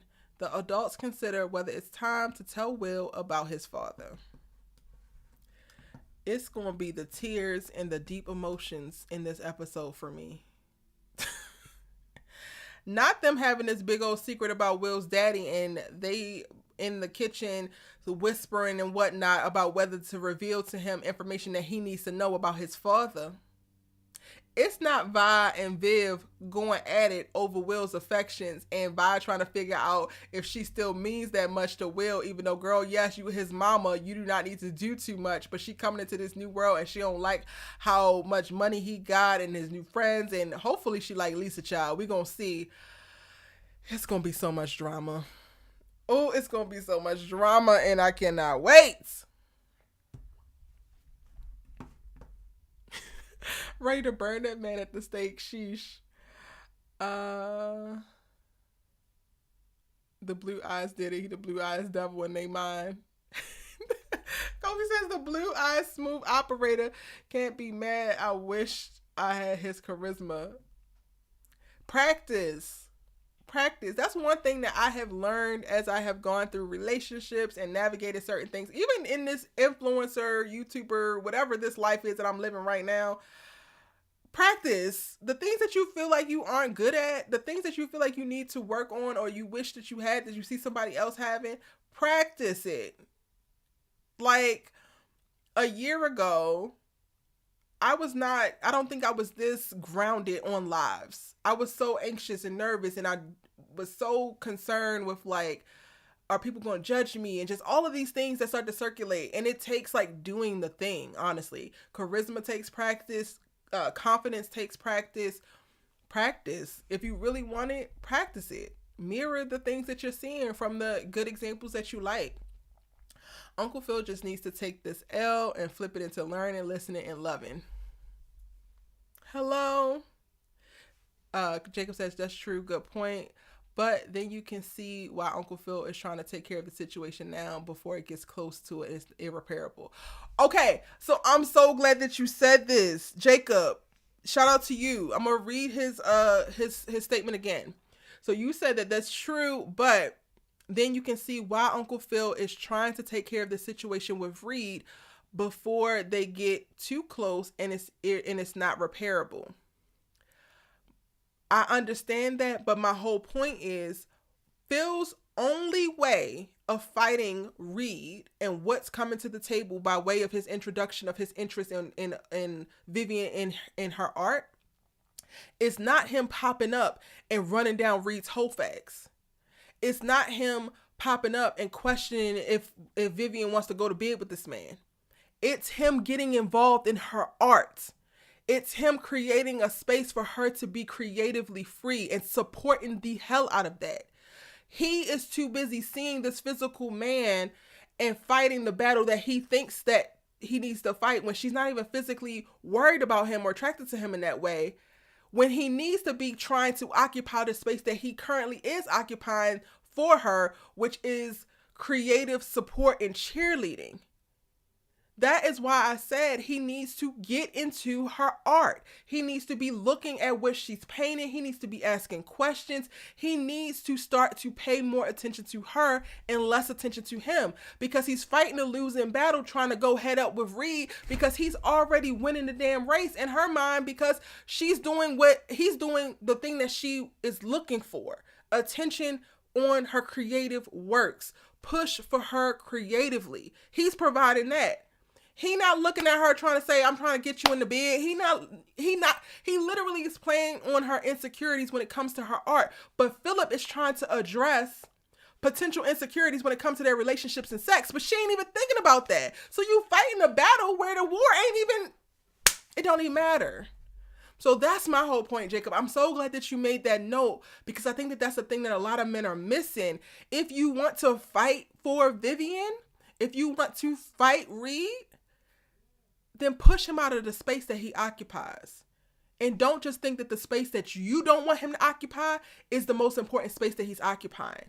Because she literally told you what he does for her, and he's so preoccupied on the fact that he's fine and he could want her when she ain't even thinking about that. So yes, he can do something to catch it before it gets to a place where it's irreparable. But if he's taking actions that don't even line up with what she's actually looking for, then he's not actually fighting for his relationship at all. He's fighting for his ego.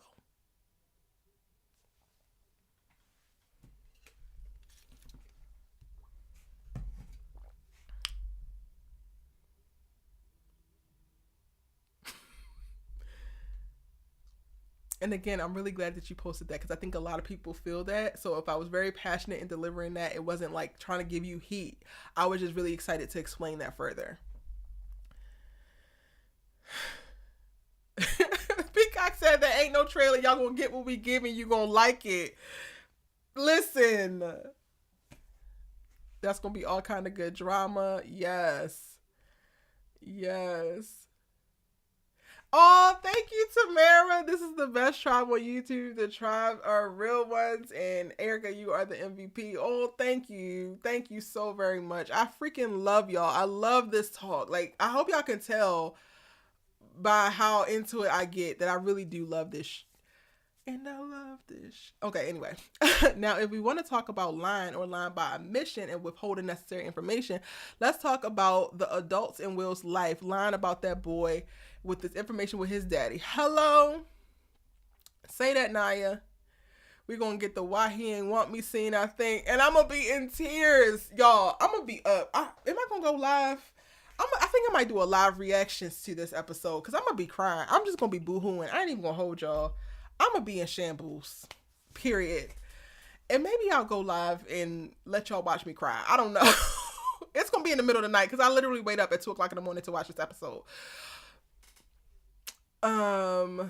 She gotta listen like Lisa, that her future grandkid mom.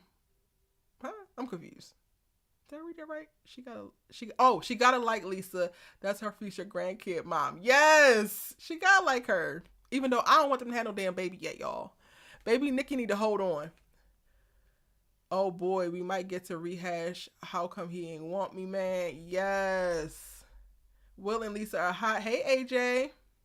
Next week is going to be lit. Every episode is better than the last. Yes, yes, yes. Protect Will at all costs. Protect that man. Protect him. Too busy worried about the physical form of Reed instead of undertaking what Reed means and symbolizing. Why is he really there? Yes. Hey, NJ, unless Viv was absolutely miserable in all aspects of their marriage, there's no way some flattery about her art is going to make her cheat or leave Phil for Reed. Yes, but NJ, go back and rewatch previous parts of the chat because we were expounding upon the going down the roads of like, if certain things would happen, this is why it would have happened. And we were talking about if she did, I feel like if she did go anywhere with Reed physically or sexually, it would be at the moment where she decided that she didn't want her marriage anymore. And it would be way more than what's happening right now. We are nowhere near that yet. Tony says, girl, now this is the conversation that needs to be had. Vi is asking, what do y'all think Reed is trying to do? Do y'all think that Reed is trying to get in Auntie Viv's lovely panties? Okay. Is he trying to take her to bed? Snow says the battle right now is not against physical cheating, it's against emotional cheating, which means he needs to support her and her feelings around her art and her value as an artist. Yeah. Jacob says that's completely true. You're right. Laughed my ass off. I wish I learned that in my first relationship. I'm going to need to straighten it up for the relationship I'm currently in. Come on. If the conversations is helping these relationships out here, I'm totally for it. Yes, Jacob. Yes. And I love that for you. I love, you arriving at this new perspective just by way of this dialogue. And I'm hoping that you're not necessarily in anything too crazy with your relationship. I will definitely say a prayer for you and your significant other. But lean into talking, lean into inquiring, pay attention. Like, even if you spend like the next week watching your person, just watch them. Watch how they move. Watch the things that they do. Notice little things about them. That's a great place to start. I'm a very intentional person. So like, I'm the type of person, whether I'm in a relationship or this is even like friendships or whatever, I pay attention to people so much. And one of my love languages is acts of service, that I'll notice certain things that people do for themselves naturally. And then I'll start to like do that for them before they get a chance to do it for themselves. And that's one of the ways that I show like love and like care and all of that. And all of that matters, like all of that is a thing. This is why this show is so amazing, because we get to have these types of conversations. This is what I love about television. Oh, I love this when you can apply it to real life and just see certain things and be able to examine your shortcomings and your strengths and really have conversations that mean something. I love this. Phil is literally shadow boxing. He fighting himself right now. Literally. And Aunt Viv is looking over here like, what is you doing? What is you doing? Phil needs to go for a full ghost scene. Lord. Not him channeling ghosts. Also, if you ain't going to occupy the space, someone's going to occupy it. Best believe. You should never leave the back door to your house open. And honestly, in this episode, he's being put on notice. Maybe he didn't realize. Like, let's say that he didn't even realize that this was a space that needed to be occupied. You know now. What you finna do, Phil? What you finna do? He can want that all he wants, but he isn't leaning into it at the moment. Exactly. We need this trailer. Yes. You know what? That is growth. Growth. Reed wants Viv, no doubt about it. Does he want a relationship with her? Do y'all think that Reed just wants to sleep with her? What do y'all think he wants, like, specifically? Bel Air single-handedly saving relationships. How can people not like this show? How? You think Will's dad pops up in the episode or in future episodes in an ideal? I hope it plays out like it did in All American with Corey redeeming himself after all of it. A reboot, they could change it up. Kofi. I think they're going to change it up all right. But ever since episode 1, I've been feeling like Phil is Will's dad. Or has something to do with Will's dad being away. But I kind of feel like he's Will's dad. So I definitely think that they about to switch it up. We still gonna get that same energy of why don't he want me. But I feel like it's going to be some just super heavy stuff. Super heavy. Now I know it might be a stretch. Naya's like, night. Good night, Naya. Oh yeah, it's getting so late. We gotta wrap this up because it's at past midnight on the East Coast. I know it's like a super stretch, but something in my spirit is really looking at Phil when it comes to Will. And I don't know why. I really don't. But, so yes, they about to switch it up. If it's not Phil, then hopefully we get to see his father actually try. That could be something that expands over seasons. Like, I feel like All American, I feel like they killed Corey way too soon. There was so much room for him to grow there. Oh, Erica, we still need that video in defense of the show against the haters. Yes, I need to do that this weekend, actually. I really do. Good night, Naya. Thank you so much for joining me. I love you so very much. Talk to you tomorrow. Intimacy is more than sex. It's being seen, heard, and valued. Yes.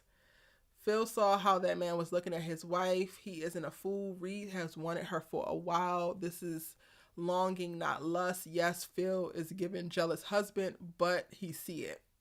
Okay. Jacob says, guys are dumb sometimes. We think that sometimes that the only way to fix a problem is to punch our way out. But it's a false mindset. It's just the reality of today for a lot of men. That's real. That's real. And I know a lot of my cousins and I know a lot of men that their way is full force, punch their way out the situation, just like you said. And sometimes it takes a little bit more nuance and finesse than that. I think Phil put his father in jail. If Phil is Will's daddy, these adults are going to have a lot of explaining to do. Major plot twist if Phil's the dad. Can't be Phil's dad. That's too crazy. I think Phil got Will's dad locked up. Okay. Not the Kings of Napa main conflict point. Carlton is going to be hot.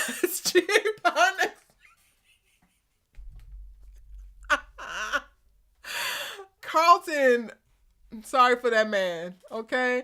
I really hope that they don't pull a Frank from Moesha. I'd feel some type of way playing to that stereotype that black men cheat.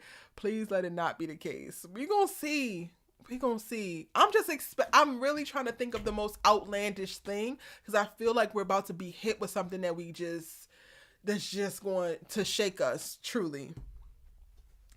The trailer drops at 1 in the morning. I'm not staying up for that trailer. Last week they had the trailer up and we was able to watch it together. They being haters, y'all. I'm sorry. I'm so sorry. But we've been on this live for 2.5 hours now, y'all. Y'all have been real ones. If you are watching the if you are watching the replay, I hope you enjoyed the dope conversations that we had tonight. This was another amazing live. Y'all literally are everything for me. I can't even deal. Join me again next week on Thursday at 7 p.m. Pacific Standard Time to go live and talk about Bel Air as we break down episode 8. I do have my episode 7 breakdown on the channel as well.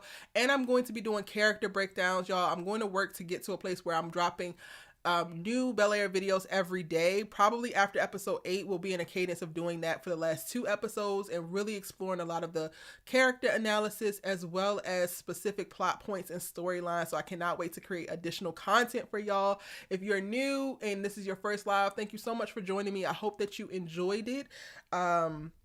If you're watching this on a replay, still go ahead and post a comment, like the video, because I will be going back and replying to any comments that are posted.